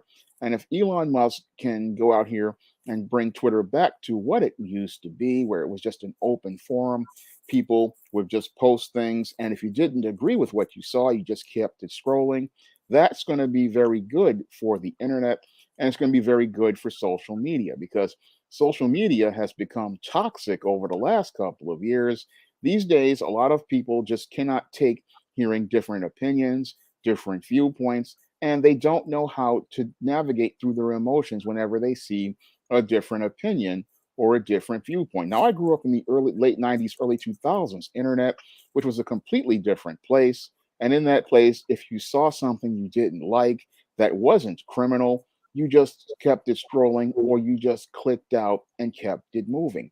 And I'd love to see the internet get back to being that type of civil place. I mean, that was the internet I grew up on at places like Wizard World and Superhero Hype. And people did not get this testy and out of control like I'm seeing with these social justice warriors. And if Elon Musk purchasing Twitter makes the internet civil again, I will be grateful for it. Now, I don't know anything about Elon Musk, but all I know is the internet is not civil like it used to be. And it really needs to get back to being civil so we can have actual discourses like we used to do on message boards like Superhero Hype and Wizard World. People agreed to disagree and they kept it moving, and people didn't get so personal. We really need to get the internet back to that whole thing. And your Elon Musk, if he is honest and really serious about this, this is the kind of change I all am welcome for, because we really need to get the internet back to being an information superhighway, not a propaganda platform that gets where your propagandists continue to push their narratives without any pushback from we the people. Yeah, superstar Bella, Black China may be worth $10 million, but the bottom line is that she's suing the Kardashians for $140 million. She's looking to increase her wealth by taking advantage. Well, yeah, she did that by hopping on dick. Yep. She got a baby by the man, by one of the Kardashians, and look, his family's got money, but that whole family, they make their money from what talent? Yep. They don't have none. They just are pushed out there. I mean, kudos to the mom because she made sure that those girls were set for life. And yeah, Rob Kardashian is set too, but he's not nobody. When you think of the Kardashians, nobody thinks of Rob. Let's just be real. You're thinking of Kim. You think of the Jenner girls. Hell, even the trans daddy is more known than Rob. Right? Yeah. I mean, the trans daddy is getting more money and is getting stuff than them, although nobody cares so much about him that much. Nana Dad. That's what Corey Holcomb calls him, Nana Dad. Yep. But these simps, they got played because they was looking to get with these women, not understanding that this type of woman is a predator. And when you're dealing with female predators, the only thing they're looking at is getting the bag. And what she's trying to do is get a bag for herself with this lawsuit, because she knows that she has no talent. Her looks are going to fade. And this is the only way she's going to be able to make any money. Yeah. What's up, computer robots? He said, how did the SJWS get to where they are, censoring people, opinion, and taking over Twitter? Why do people today can respect? Because they're stupid. They're drones. That's the easiest answer I could give you, Kamel. That's the easiest given. They're drones. Everybody is just like the people that do the milk crate challenges and the alcohol challenge where they were lighting themselves on fire. It's just trendy. If it's trendy, I'm going to do it. Nobody thinks for themselves. Now, speaking of predators, I didn't want to bring this up, but the Oscar slap, you had Jeff Katzenberg call Will Smith's Oscars.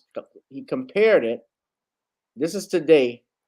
He compared it to what's going on in Ukraine. He said, we see it vividly on display, whether it be far off on the battlefields of Ukraine or right here in Hollywood on the stage of the Dolby Theater. Unfortunately, intolerance continues to be on the rise no matter where we look. Now, I have criticized Will Simp for what he did. That was the ultimate simp thing to do. But, well, he's right. He is Nana Dad. I call him Dick Tuck. He tucked that shit in his leg. He won't cut it off. He still got his voice and his testes. He's not a woman. Dick Tuck. Not Nip Tuck. Dick Tuck.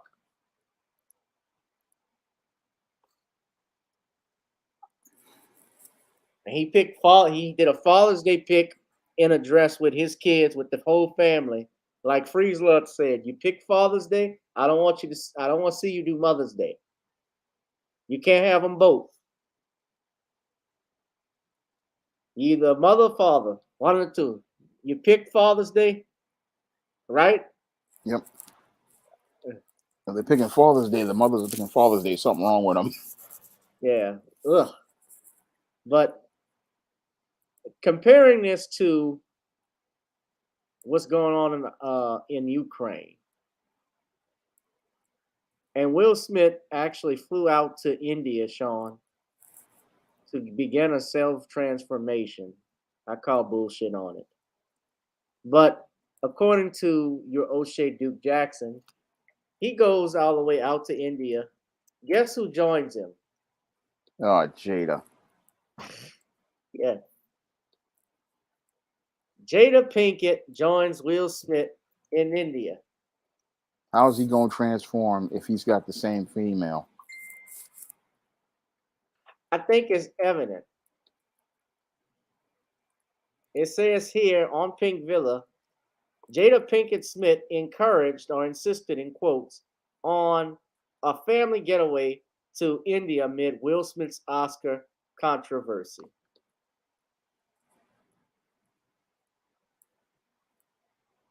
So it says here, recently Smith, who has gone under the radar, resurfaced as he was snapped in Kalina Airport, Mumbai, while greeting fans and even taking pictures with them. In a new chat with U.S. Weekly, a source opened up about Smith's family decision to go on a vacation at a time like this. Meanwhile, Jada's Red Table Talk came back on Facebook Watch for its 5th season. Ahead of the premiere of the show, the actress released a statement that read, "Considering all of that happened in the last few weeks, the Smith family has been focusing on deep healing. Some of these discoveries around our healing will be also," I can't even read anymore. This is bullshit. Healing? What, the sonar in your house wasn't working?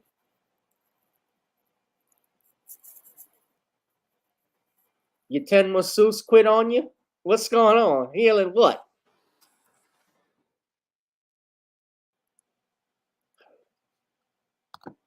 You know, Corey Holcomb said it on 5150. This is an ain't.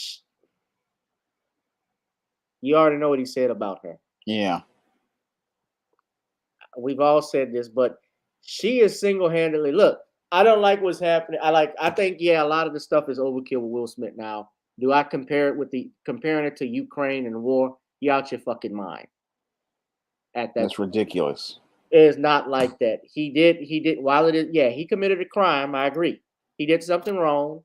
He should have been punished for it. Yeah, I thought he should have been banned, although I didn't think 10 years was fit the crime. I'd have banned him for like 3 or 5 years, but even banning him, they don't go to the Oscars all the time. So it's really nothing. If anything, it's the failure of the Oscars first. And that was about them, Sean, saving face, because Chris Rock has a right. And I know there's some people who don't like Chris Rock, but it's not about whether you like him. He has rights, just like you do. Yeah. If someone assaults you, if someone puts their hands on you, you can file charges. You can sue that person. That's called battery. That's called assault. And he could have, and really, Rock is about to get an even bigger bag. Yep. He's selling out his shows. You're going to see more deals. You're going to see him do another Netflix special. This is bad. This is, we got the simp crisis. That's the next book. Yeah.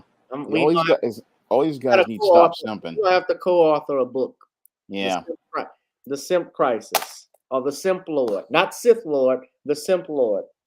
And right now, Brother Will Smith, you look like the simp lord. You're Darth Simpius. This is bad. His simp levels are over 9,000.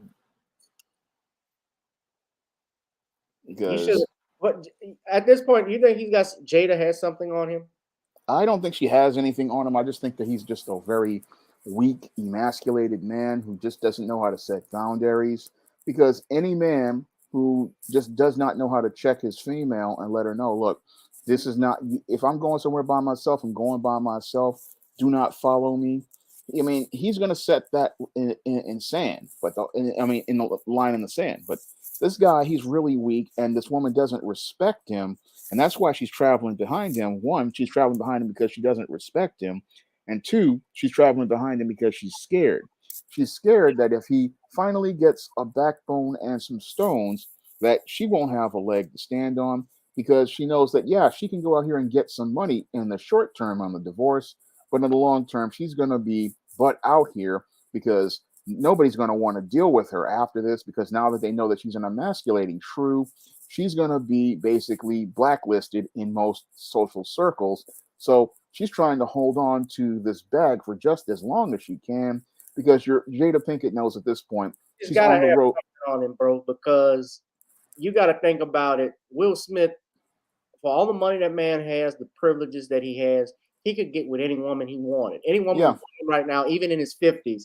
And he's staying with this woman who continues to disrespect him at every level, whether it's talking about her fucking their son's own son in his bedroom.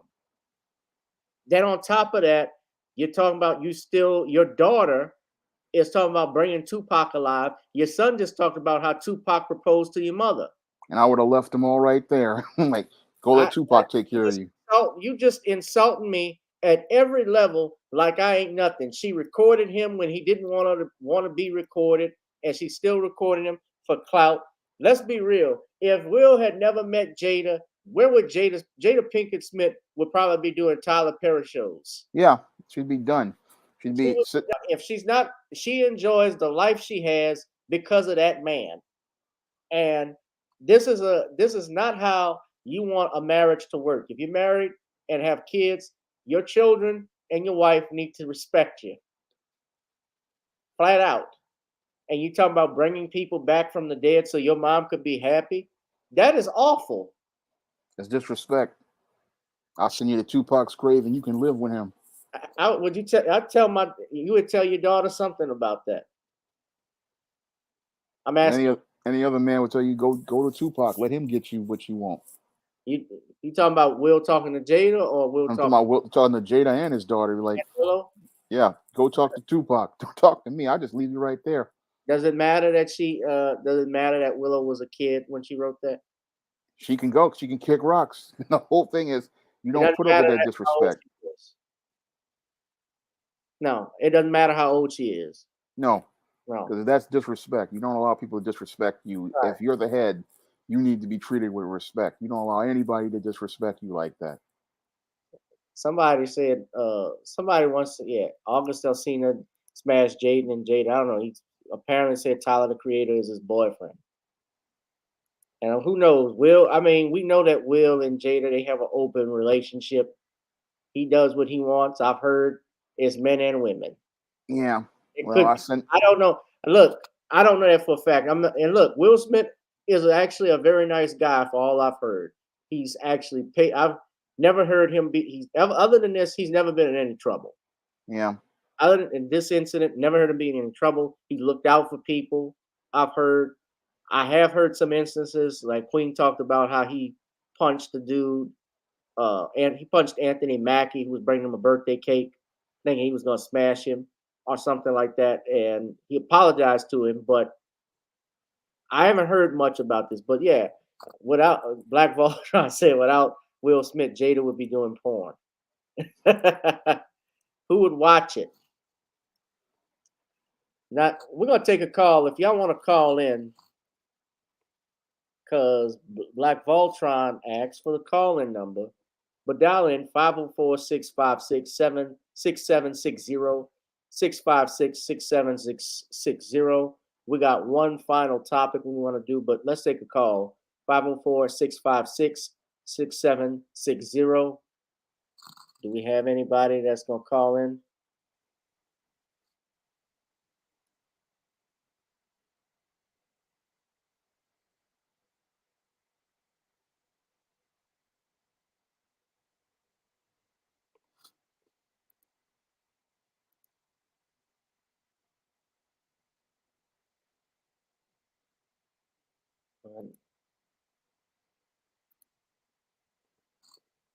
We're talking Simpgate.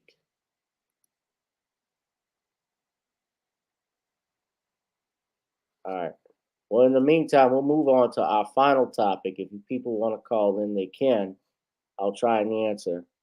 But our final topic, I want to talk about this pastor. Now, I got to be careful with this because I actually work out, as you know, in St. Tammany Parish.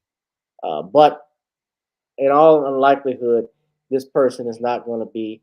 Oh, we got a call, ladies and gentlemen. Hold on. Let's go ahead. Call from Black Voltron Reloaded. Oh, Black Voltron. Success, press 1. To send a voicemail, press 2. All right, we got the man here, Black Voltron. Sean, can you hear us? I haven't heard him yet. I can hear you. I can hear him now. All right, what's going on, Black Voltron? Out of O-Town. Good evening. Good evening. Yep, damn right. Town business in the building. Good evening. Big B wants to salute to you, Thank Brother you, brother. Gavin, Brother Sean. Salute. And as far as Jada Pinkett Smith, hell yeah, she's gonna be doing porn. I mean, let's be real. I mean, what's her last movie? The Matrix. 20 years ago, Matrix Reloaded. She was actually in the last Matrix that nobody watched. This is the very last one that came out. This last year. I forgot. Yeah. Right in December. That's how significant she was. I forgot about that movie already. So. Exactly. Everybody did. It was that bad. I was so disappointed in that. I mean, Sean's right, man. I mean, there's only a certain amount of disrespect a real man is gonna handle. No matter how nice he is, no matter how caring, considerate he is, I'm just not gonna keep disrespecting no man, right, in public like that. Right. Are you fucking crazy? For me, bitch, you know. You know, I'm like Sean. Like I take you straight to bus downtown. I'm pulling up right here, kicking you, and I'm kicking my daughter. I'll be damned if you're gonna disrespect me and I'm feeding your ass. You gonna bite the hand and feed you? Go let, like John said, go let Tupac take care of you. Let that ghost take care of you. See how that work out. Yep. Okay. That's what you do. You put them right out. That's my home. So you walk to the bus stop, walk to that Greyhound station, that Silver Pimp, okay, and let them do the driving for you, okay. Let Greyhound do that driving for you. And then Motel 6 keep the lights on for you. Okay? Fuck you. Fuck both y'all. Okay? Yep. I mean that with a passion. If my children's gonna be disrespecting me that much, I'll be damned if you do that to me. And you sitting on millions? Yeah. Hundreds of millions? Are you fucking crazy? Fuck you think this is? But Black Voltron. Come on, man. But brother, what that comes from too. That's environment as well, because you look at Will Smith's first son, his oldest son, he's not like that at all. You don't hear anything about him. But he was raised by his mama, though. He was raised by his mama in a normal circumstance. His mama, remember, Will Smith even said that he regrets divorcing his first wife. He wished that could have worked out. And honestly, if it had worked out, I bet he do now. Yeah, he does now. I bet he do. Of course, he regretted. But I'm just telling y'all, Jada got something on him. She gotta have something on him, because there ain't no way a man with money. Look at Jeff Bezos. He divorced his wife and still rich. He knew it was gonna cost him. He knew it was gonna cost him, but he said, "Fuck this. I don't want to be with this heifer. She can have it. I'm gonna make more." Will Smith, if he divorced Jada Pinkett, he's gonna lose half his fortune, but I think they got secrets. Yeah, he's trying to keep it hush hush because there's something called spousal privilege. But then again, Jada, she testing the waters. She doesn't care about that, obviously, because she puts her business out all the damn time. I'll never forget. Remember that Red Table Talk? No, I'm sorry. Go ahead. That Red Table Talk, not the one with Will, not the one when she did with just Will, but when they talked about her birthday party. Her birthday party, he planned, Sean, you remember this? I remember it. 3 years, and she actually says this was the biggest show of ego I've ever seen. They actually filmed the whole thing. He brought out documentary filmmakers. He brought Mary J. Blige out. He did a whole family tree, and she was upset because she's going through a midlife crisis. And you got to realize something. First off, everybody gonna turn 40. Yep. Even me, I'm in my 30s. It's gonna happen. I'm trying to enjoy my life as we can now. I'm still young, and being 40 is still young. You have you have the life, you have the world at your feet. Your husband is providing for you. You got 2 children. You can go on vacation wherever you want.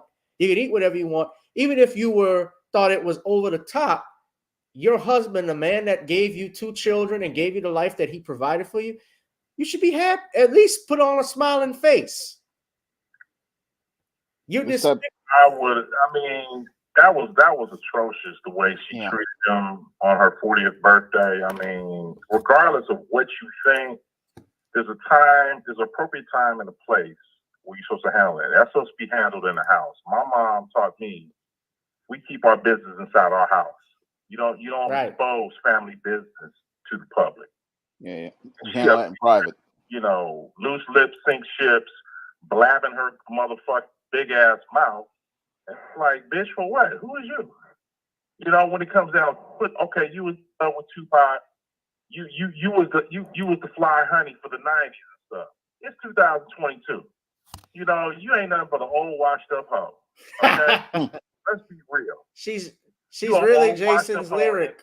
Not really a good actress either. You know. You know what she is? You all right.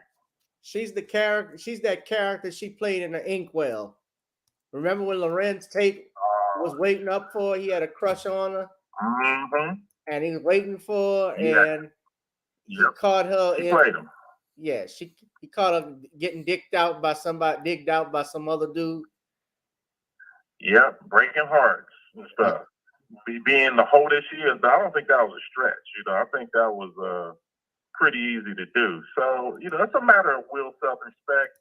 I think you might be right, Gavin. I mean, because there's no logical reason for Will to put up with this abuse. This is mental, psychological, emotional abuse from a woman to a man. This is toxic femininity, like Shawn keeps saying. And it's like, this is ridiculous, dude. It's like, how many times are you going to be emasculated in public before you finally get, hey, wait a minute, let me let my nuts drop and kick this bitch to the curb, you know? Yep. He needed to set her down like Sebastian Janikowski, you know, punter for the Raiders, and boot her ass a nice 60-yard punt. You know what I'm saying? Punt, you know, or boot her ass like a field goal all the way and make the game-winning field goal with her little ass. Because it's like, this is ridiculous for him to keep putting up with this nonsense. Unless she got some serious dirt on him, or maybe, y'all, he's really a punk-ass nigga. This really the Inkwell. I mean, a super simp. This that scene from The Inkwell. That's Lorenz Tate. But even he got a little manhood. You know what I'm saying? You know, even he finally realized, hey, you know, I got to step it up as a man. In the movie, Will's just sitting there on top. I mean, come on, y'all. The King Richard I knew he was going to get the Best Actor nod for the year. He was Richard Williams. This was his moment to shine, and he dropped the ball. I mean, no, he fumbled the ball in the end zone with 2 minutes left. You know? I'm sorry. This is horrible to play out, and it's a lesson for all black folks. You know, people, period, especially black folks, on what not to do for your family. So I'm going to leave it at that. I'm going to let y'all get back to your program, and glad to be the first caller to your program, and B1's the fullest, y'all. B1, thank you, Black Voltron. And yes, and the great thing at the end of this movie, too, as Brother Black Voltron said, Lorenz Tate got to smash a Shireen from House Party. So that's you got a better deal. Got a great better deal. Thank you, Black Voltron. The first caller into our live stream. We're gonna go ahead. We're gonna move on to our next topic, our last topic. I know Sean's got to get out of here, but this thing, I got to be careful with this because I am, you know, I'm a public defender out in St. Tammany, but in all likelihood, a guy who's the headmaster of Christian school will not actually seek the services of a public defender. I doubt it. But we're going to talk about this. So this man who was actually on Survivor, he's on the TV show Survivor, reality show. He taped the mouth of several students, kept talking during his class at Lakeside Christian Academy. So I gotta play this. This makes me laugh. Kids shouldn't have to go through that. You know, it's a rough time, especially with young boys. They should have to go through that. I mean, they're gonna be scarred. Okay, so parents are angry and frustrated, opening up to us here at WDSU. The headmaster at their children's school, Lakeside Academy on the North Shore, is accused of taping their children's mouths shut. He was arrested earlier this month, facing cruelty to juveniles charges, and has since said that the kids weren't harmed. WDSU's Sherman DeSalle spoke exclusively to them and has that story from the parents tonight in Slidell. Sherman? Yeah, Sella, earlier today, we looked at the school's website, and on it is a statement in regards to that incident where the principal, John Raymond, says that they strive to create a safe and effective learning environment at Lakeside. But the parents I spoke to today say that the actions taken to silence a classroom was way out of line. He didn't want to tell me at first. When I first asked him, he said, no, I don't want to leave the school. I don't want to be expelled. And I was like, you're not going to be expelled. And he says, yes, I will. Parents of 3 children involved in a recent incident at Lakeside Christian Academy are angry with how it was handled. Slidell police say on March 17th, the private Christian school's headmaster, Pastor John Raymond, put tape on their children's mouths in an effort to stop them from talking too much in class. He was arrested April 7th for 3 counts of cruelty to juveniles. To take off clear packing tape, not duct tape, clear packing tape, put it over their mouths. Pastor Raymond spoke to WDSU a few days later, giving his take on what happened. He says no children were hurt and the children chose the tape option over being suspended. Jasmine Ducree says it wasn't the right move. I would have called the parents because this is a relationship. It's a relationship between us and in the school.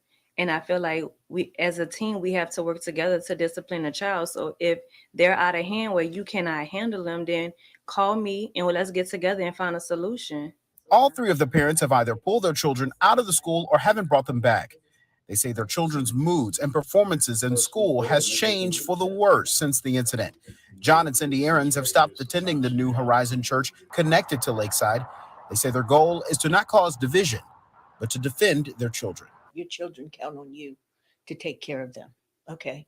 And if your children are counting on you, then don't be afraid to stand up for them. So we reached out to the district attorney's office to see if there were any updates on this case. We have not heard back yet. Reporting from Slidell, Sherman DeSalle, WDSU News.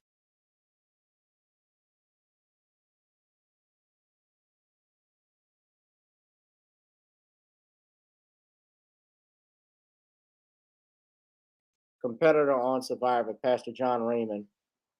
Yeah, in your neck of the woods, DeAndre, duct taping the mouths of these children. I think it was whites as well, but involved in, well, if I'm not mistaken, but you saw black families obviously there. Regardless, and I said I laughed a little bit, but for a man to do that, a headmaster, if I've heard of kids being, frustrating you, but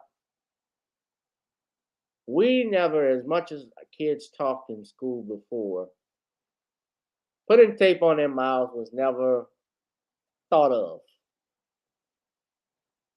They thought of spanking, and they spanked us. They hit us with a ruler, whipped our ass. We got the paddle, things like that nature. I've never had tape put on my mouth.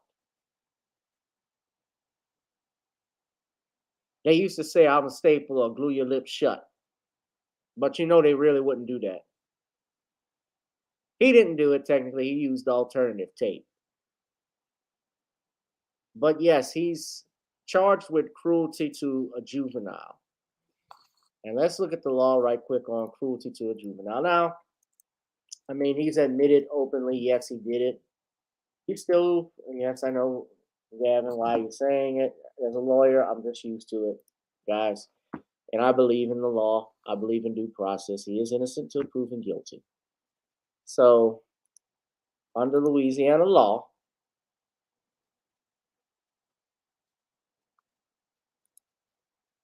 see 93.2.3, second degree cruelty to a juvenile is the intentional or criminally negligent mistreatment or neglect by anyone over the age of 17 to any child under the age of 17, which causes serious bodily injury or neurological impairment to that child. Neurological impairment. So, obviously, messing with their mind. Yes, he's apparently did this before, if he's done it now, but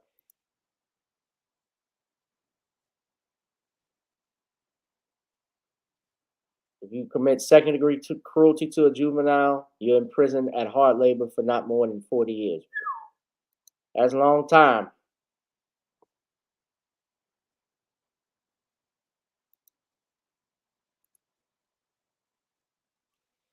So, Sean, what do you think of this story? I have to say that this headmaster went way out of line here. I mean, there's no need to put your hands on any kids like this or even offer up this as a kind of punishment. If there's an issue with kids, you contact their parents. I mean, even if this was a private school, they still are bound by the laws of the land as related to our states, and they're also bound to building a trust relationship with the family. So if a child is acting out of line, the person you want to talk to is the parents. You don't go out here and do things like this. Now, some of these people want to think that they can do these old so-called, these aren't even old school discipline behaviors. This is basically abuse. And putting tape on a child's mouth is definitely out of line. And it's just not something I would say would be anything I would authorize if I were a headmaster. No, I wouldn't say, okay, if this child is out of line and their behavior is out of line, I'm just going to suspend them and I'm going to call it a day. And this type of behavior leaves you open to lawsuits, and I guarantee you the parents are going to sue at this point. And it also damages the reputation of the school because it says that the leadership really doesn't understand how to critically think or problem solve or present a positive example of how an adult is supposed to behave in a situation. Because when you're the leader of a school, you have to understand that you are not only representing yourself, you're also representing the school, and your behavior reflects on the school. So, yes, the child's behavior is out of control, and sometimes the child's behavior is out of line, but the way you deal with that behavior is you either suspend the child or then you let the parents know why the child is being suspended. And then what you do is you put it on record so that there's a record to show, okay, we've dealt with this and we've dealt with this according to procedure. So this type of behavior, again, is just completely out of line, and it's child abuse any way you slice it. Yeah. He would get his ass whooped if it were me. Yeah, I would just sue him. I'm just going to sue him and call it a day. Go to school, close the school down. When you start messing with the kids, putting your hands on them, if there's a problem, the worst thing you ever wanted to hear is if the teacher, you got in trouble with the teacher at school and they said, I'm going to call your father. That's the worst thing. Yeah, calling your mom was bad. Calling your father, because your father is actually, that's even worse. If you got in trouble and your dad, your daddy was waiting on you and told you to come in because the teacher had an issue with you, and yet alone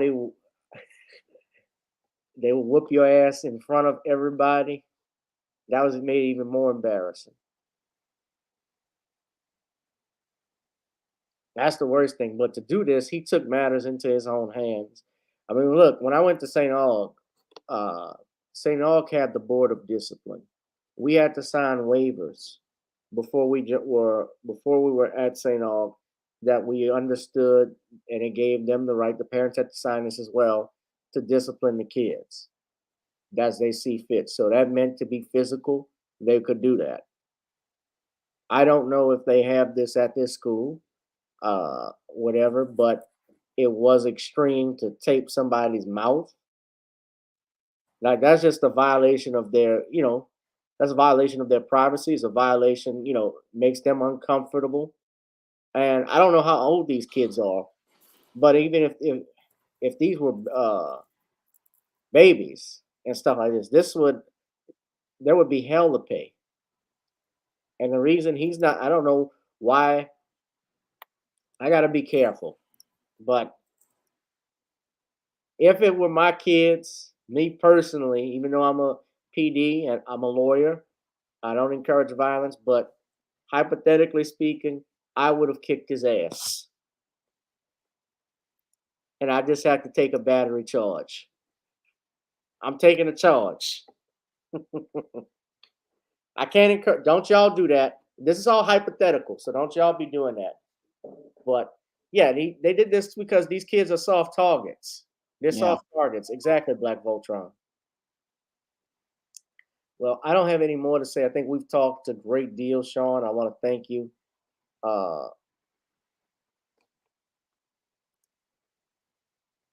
Yeah, I believe Black Voltron. I believe you. We have one more caller. I could take one more call if you like, Sean. Is you okay? All right.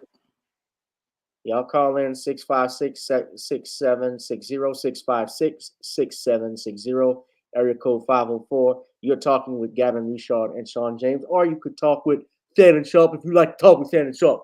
Because I'm telling y'all, I've been here live. I'm doing this live stream. And the Pelicans, they just lost the final. They just lost the playoffs, Skip. They lost the playoffs. They lost the playoffs against Phoenix Suns, Skip.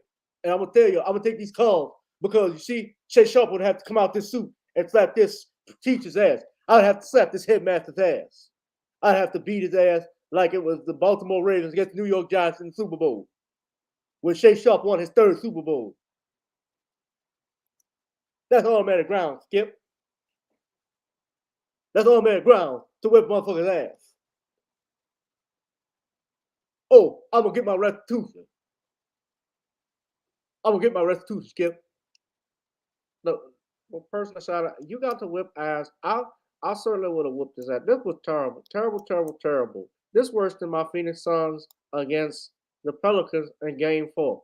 That was terrible. That was just terrible play calling, terrible management, not walking up there. Terrible, terrible, terrible. But, this is worse than the Lakers defense. The Lakers without street clothes. This was terrible. This was awful. But call in to the number 504-656-6760. Call in so you can get some man up training. You better call into the live stream right now if you're interested. If you ain't got no say so, you better do so and you better know so. Let's see. I want somebody to call in right now. Let's have Danielle call in. I haven't heard Danielle's voice before in a long time. Danielle, call in if you can, baby. The judge wants to talk to you about his barbecue sauce.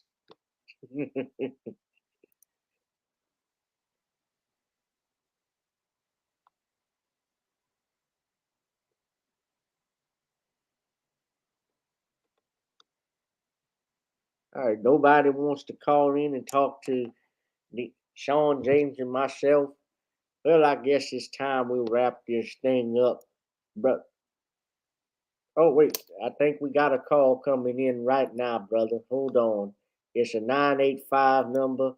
We're gonna go in, please. Call from Danielle Meyer. Oh, it To is accept, Danielle. press 1. To send a voicemail, press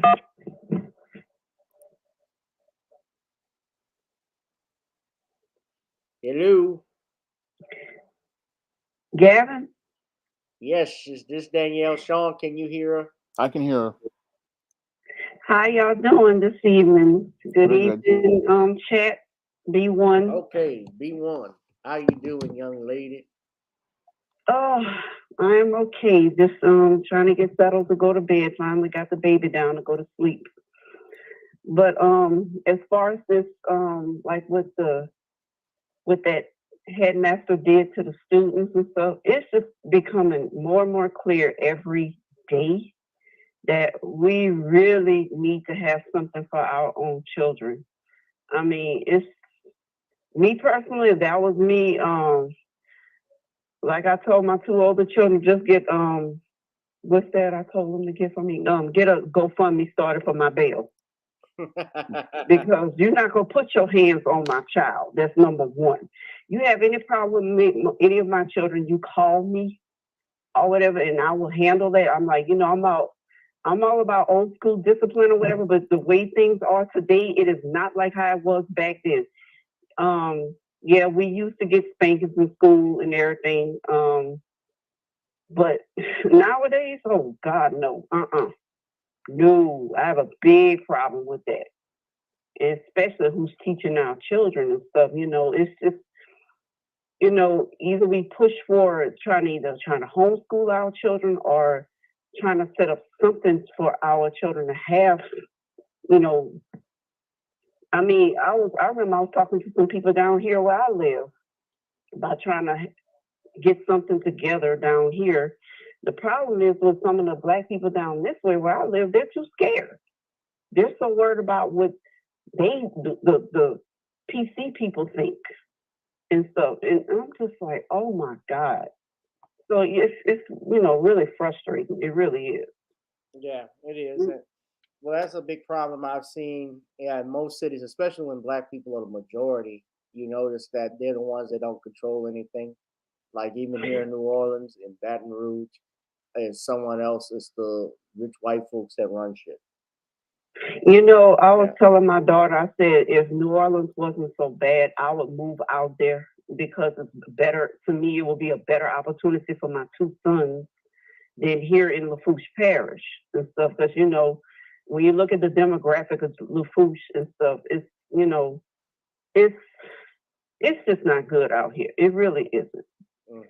And even just talking to some Black people, like since I've been living down here, some Black people have said that even for example, my neighbor across the street, she said she had to get her oldest son from out here because it's nothing. It really isn't anything.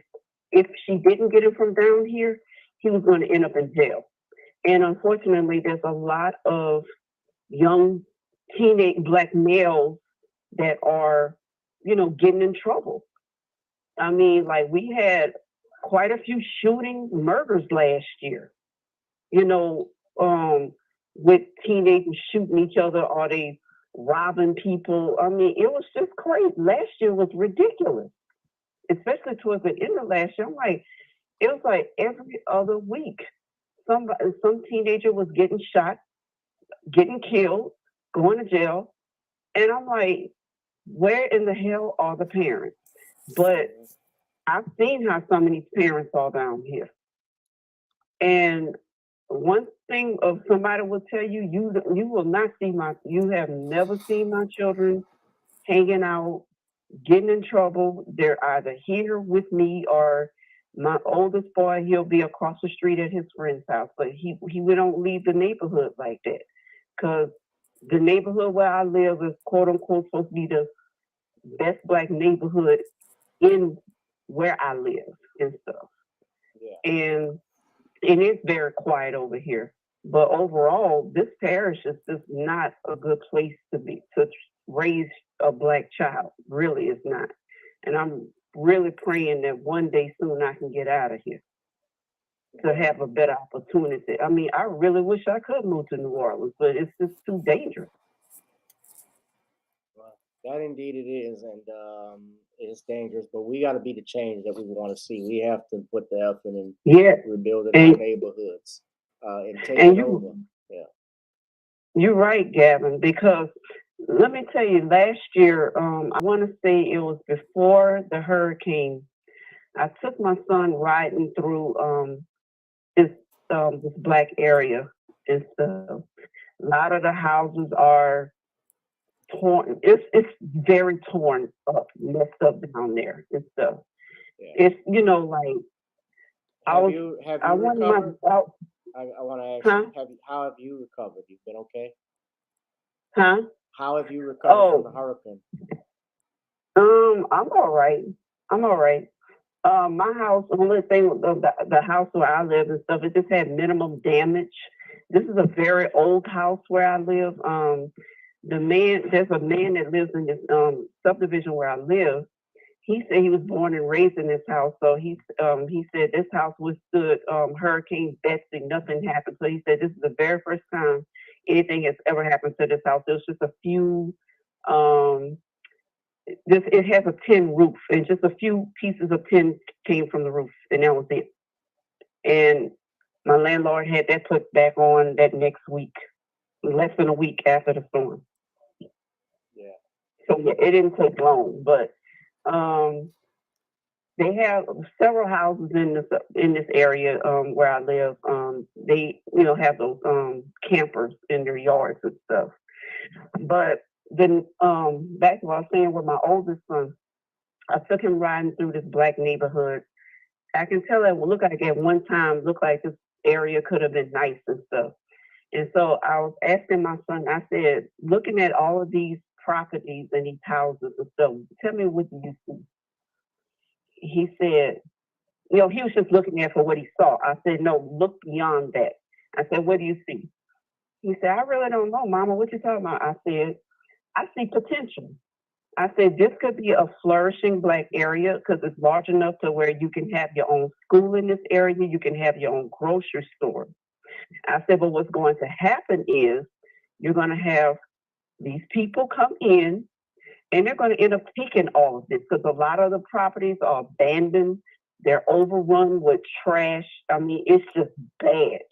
But it could be nice if the people can come together and, try to work on building up their property.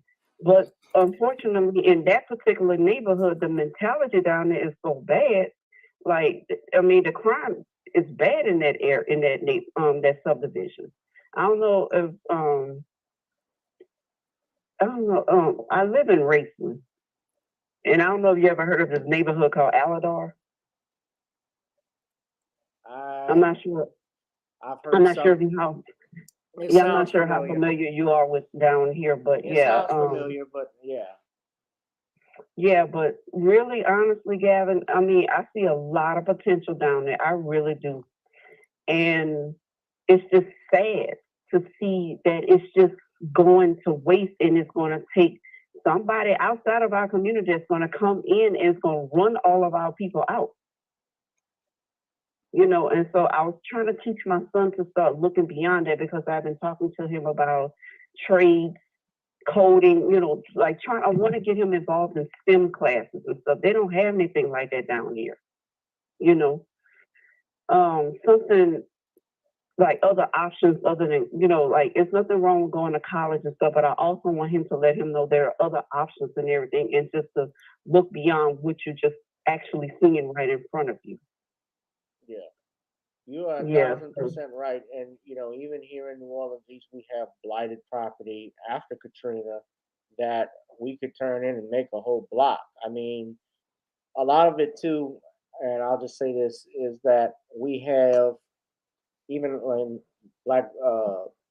Jason Black talks about this all the time, but these old Negroes that hinder progress that, for instance, I give you an example.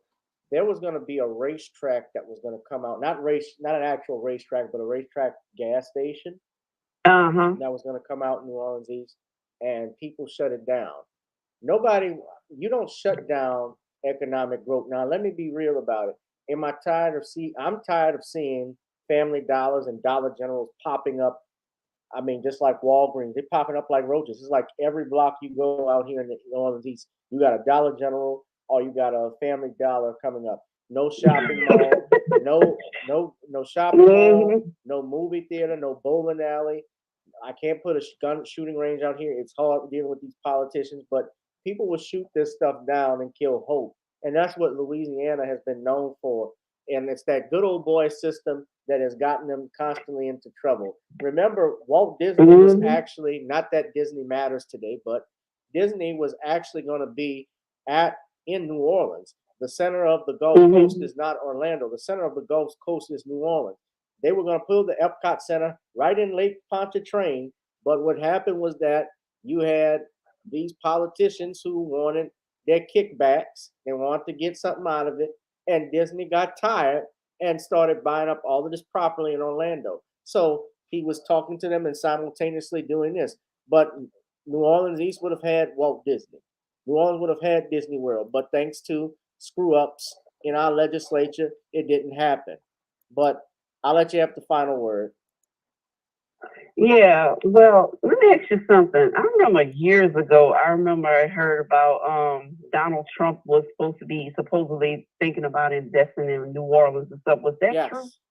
Yes, it was. He actually flew down to New Orleans right after Katrina. Okay. Dick Gregory even told me about that. How you had a lot of these multi-millionaires after Katrina, and I talk about that in my book, Katrina Eyes Have Not Seen, Ears Have Not Heard, where they told Ray Nagin they wanted to see a smaller city. They've actually said this. So wait, they wanted to see a smaller city. Right. They did not want New Orleans East and the Lower Ninth Ward back. Okay, say no more. Yeah. You know where I'm going with it. They've so they did not want these areas to return. In fact, there was a committee called the Bring the New Orleans Back committee that came in. They did not they made proposals to Nagin that this area should not even be rebuilt. It should be all turned into green space. And we fought tooth and nail to keep him from doing that. And Nagin didn't do it. And you know what happened to Ray Nagin. Now, not that I'm a fan of Nagin, but I think he didn't get I think he didn't get his just due. Let's put it that way. So with New Orleans, New Orleans is considered like a predominantly black city, right? It is predominantly black, but we don't control the economics. Yeah, I know the minority controls it and stuff. Right. And that's the problem. Why is everything? Everything is in every business. Every event is always in where? French Quarter or at CBD. Everything goes up there. You know, the Hornets, when they were called the Hornets, they're the Pelicans now. They wanted to build a facility in New Orleans East. The mayor stopped them from doing it. They were stopped from doing it. So all the monies that could have developed in this area could have been great. But that's purposely done. That's done on purpose. But I'm just wondering, if there's any way black people can come together, just pull their money together and just start doing stuff. I mean, the ones who have the mindset like you, me, be one people. Not the ones when how they got some of us when they do see those of us that are trying to build up our community, then they come in and tear it down. You know what I'm saying? Those are the ones that we got to get out of our community. That's not trying to build it up. They want to keep it torn down and stuff. I guess I just have a lot of hope that can turn and stuff, because I just really want to see our people come together. I really do, because I know there's so much we can do if we just come together. I mean, we will be unstoppable if we come together. Very much so. And the time is now. The worm is turning. I see a lot of people doing that. We're sending messages out mainstream. And yesterday I was listening to I was listening to Andrew Wyatt talk to Tariq Nasheed, and he said he didn't like the term us grassroots because we are mainstream media. We have our power and our knowledge. We have the power to turn things around and do for ourselves, which we do. And that's what Bill Cosby was trying to do when he wanted to buy NBC, when he was financing HBCUs and still financing them. And look how he was treated. So I'll say this in closing. I know Sean's got to run, but Sean, if you want to take a crack and say something right quick. I don't have anything to say. You guys are talking about New Orleans. I only know about New York. Well, even in New York, you have gentrification that goes on, I'm sure, but we're talking about just bringing people together and buying something. Well, we have to work together, and we have to work on on our work together as towards building our own stuff, and we have to work at what we're gonna build together. So that's what we have to do. We can't really focus on these toxic people. We have to keep focusing on what we're going to do and focus on the goals we're going to accomplish, because it only takes, like Professor Black Truth has said, a small group of us to go out here and start something to become the mainstream. Because New Black Media, it started out back in the 2000s, 2009, 2010 as a small thing, and now it's mainstream. And all it takes is a small group of us in the community to start investing in our community, and eventually we will take control of that community in 10 to 15 years. Yeah. And it's possible. I mean, start a business from home, like I've told people before. Think of something that you like, that you know you're easy at. I mean, if you're a notary, you can right then and there, you could do, and I saw this earlier, there was a guy who did a notary business. He was doing it mobile notary, and he would make $500 a day from that. So you think about that, making $300 to $500 a day. Yeah, you make some money like that. That's what's $500 times 7 is what, $3,500.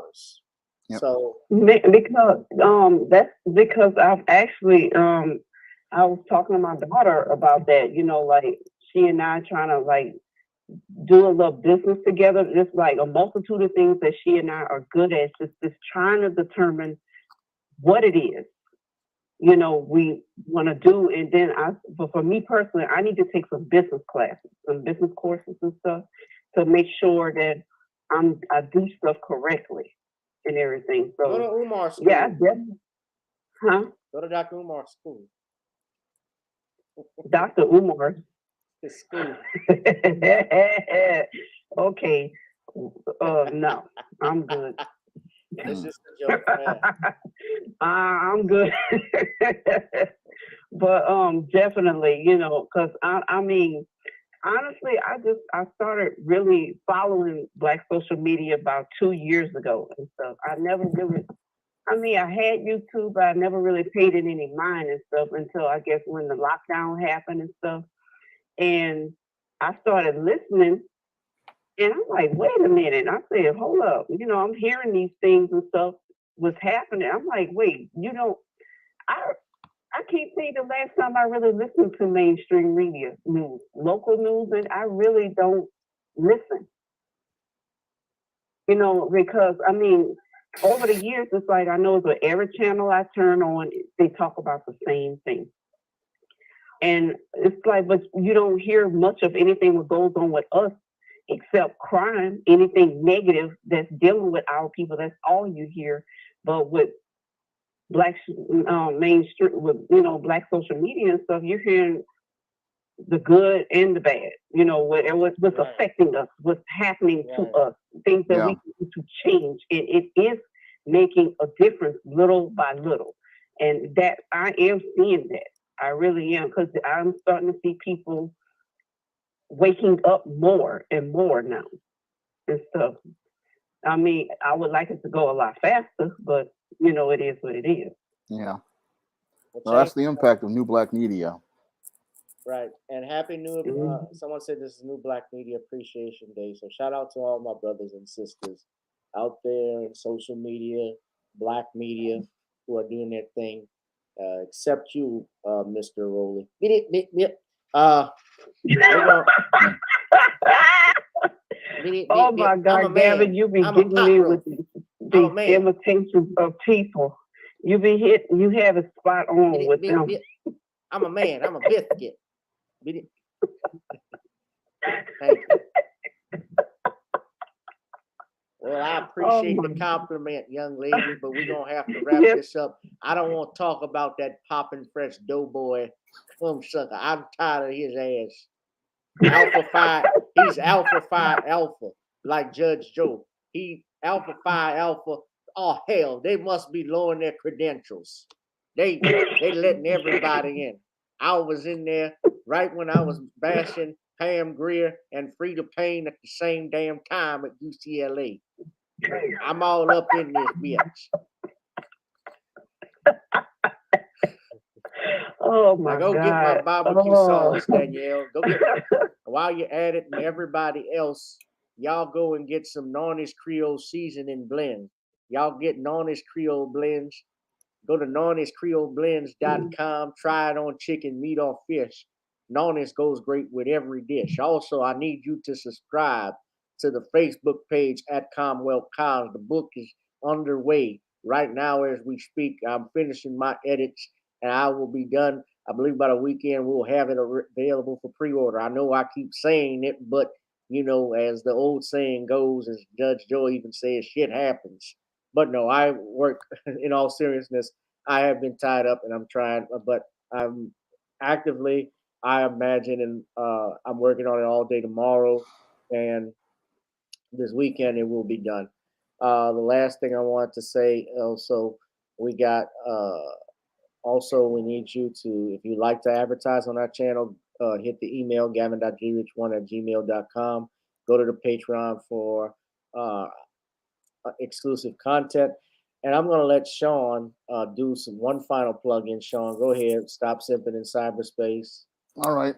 Well, you can get Stop Simping in Cyberspace right now on Amazon.com in paperback and Kindle format. And you can find many of my other nonfiction like Stop Simping, Why Men Don't Need Finance to Get Romance, The Man Crisis, Why 70% of Black Women Are Single, and Stop Simping in the Workplace on Amazon.com in paperback and Kindle format. And you can also find the 2022 books of the SJS Direct imprint, ISIS Legacy and E-Steam Horror of the Hyena Woman, in paperback right now. And you can order your ISIS Legacy on Kindle right now. You can pre-order E-Steam Horror of the Hyena Woman, which is coming on May 13th. I want to ask everybody to please pick up some of this positive Black fiction because it'll change your whole perspective on the Black image and the Black community. Yes, and we need Shawn to take a vacation. Shawn needs one, ladies and gentlemen, so he can stop writing. He's going to get to 100 books. If we don't get Shawn a vacation, he'll get to 100 books in less than 2 months from now. So my brother's always working, always writing. So, and anything, thank you all in the chat. Thank you, Computer Robots. The ostrich. I'm tired of her too. Daniel.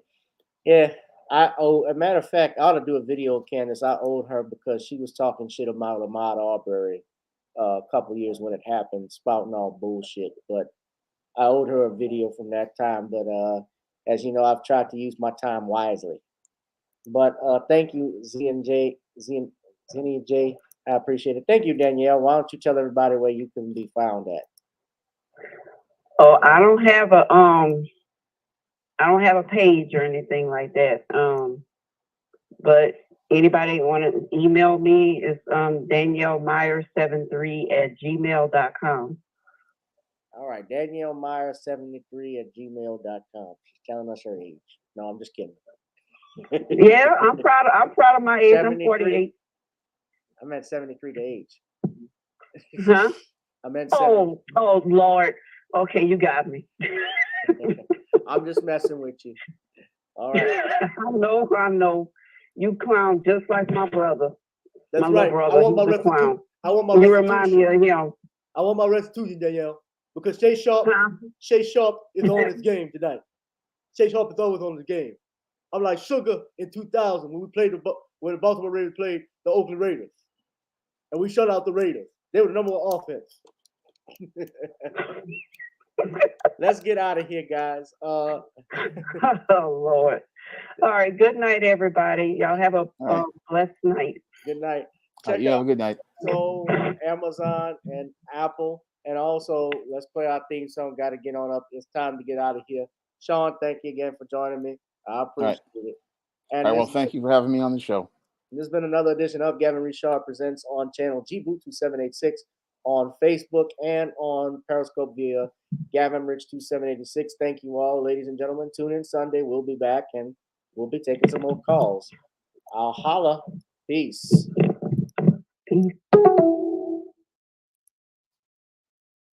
Bye, you shishified punks.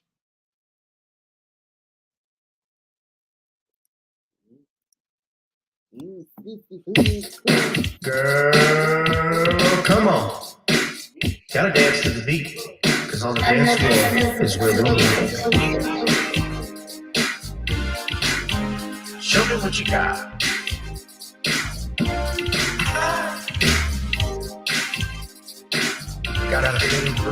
Feel the groove, get on the floor. Right now the party's wasted.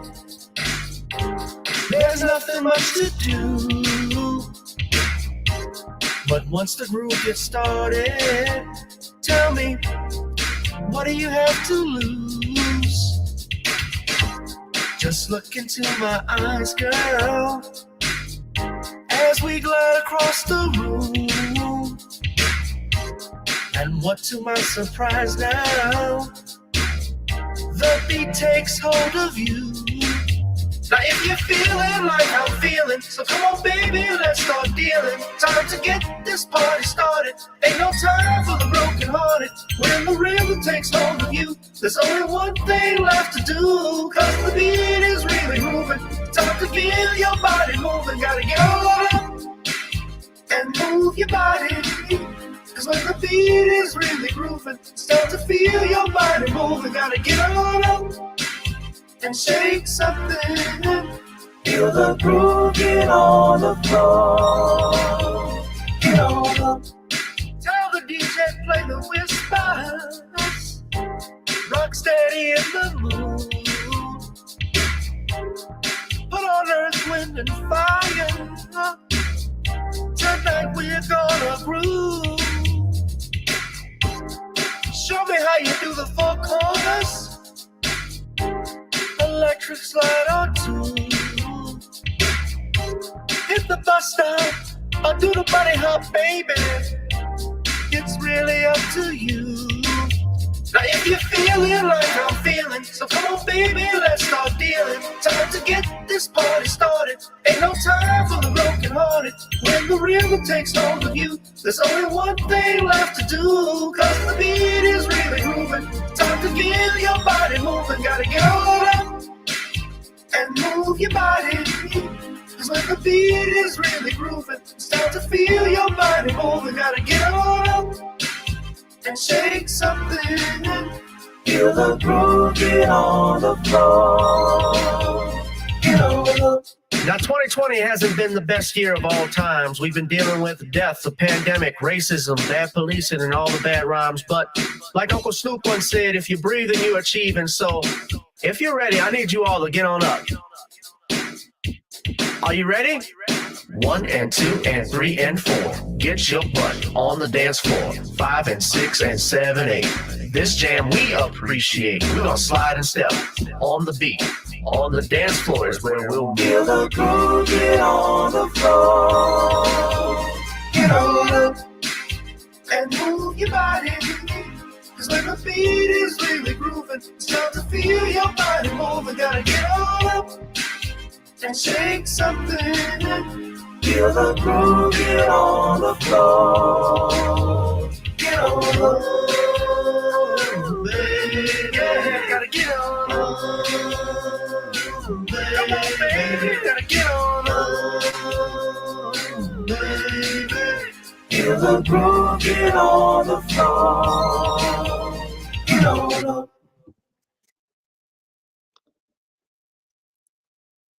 Counselor Richard, I just want to tell you that song has me going all the damn time. That song had me doing the second line, had me doing the Soul Train line, taking me back to 75 when men were men with their afros and their bell bottoms and hooves and all of this good old stuff. That was the classic. Feel the groove, get on the floor. Personally, me, I'm partial to Bruno Mars and Silk Sonic. Smoking out the window, saying, how can she do this to me? This bitch got me paying the rent, paying for trips, diamonds on her neck, diamonds all the wrist, like I'm some beta male simp, and here I am all alone up and in this bitch. Smoking out the window, saying, how can she do this crap to me? Oh, hell, I ain't doing it no more.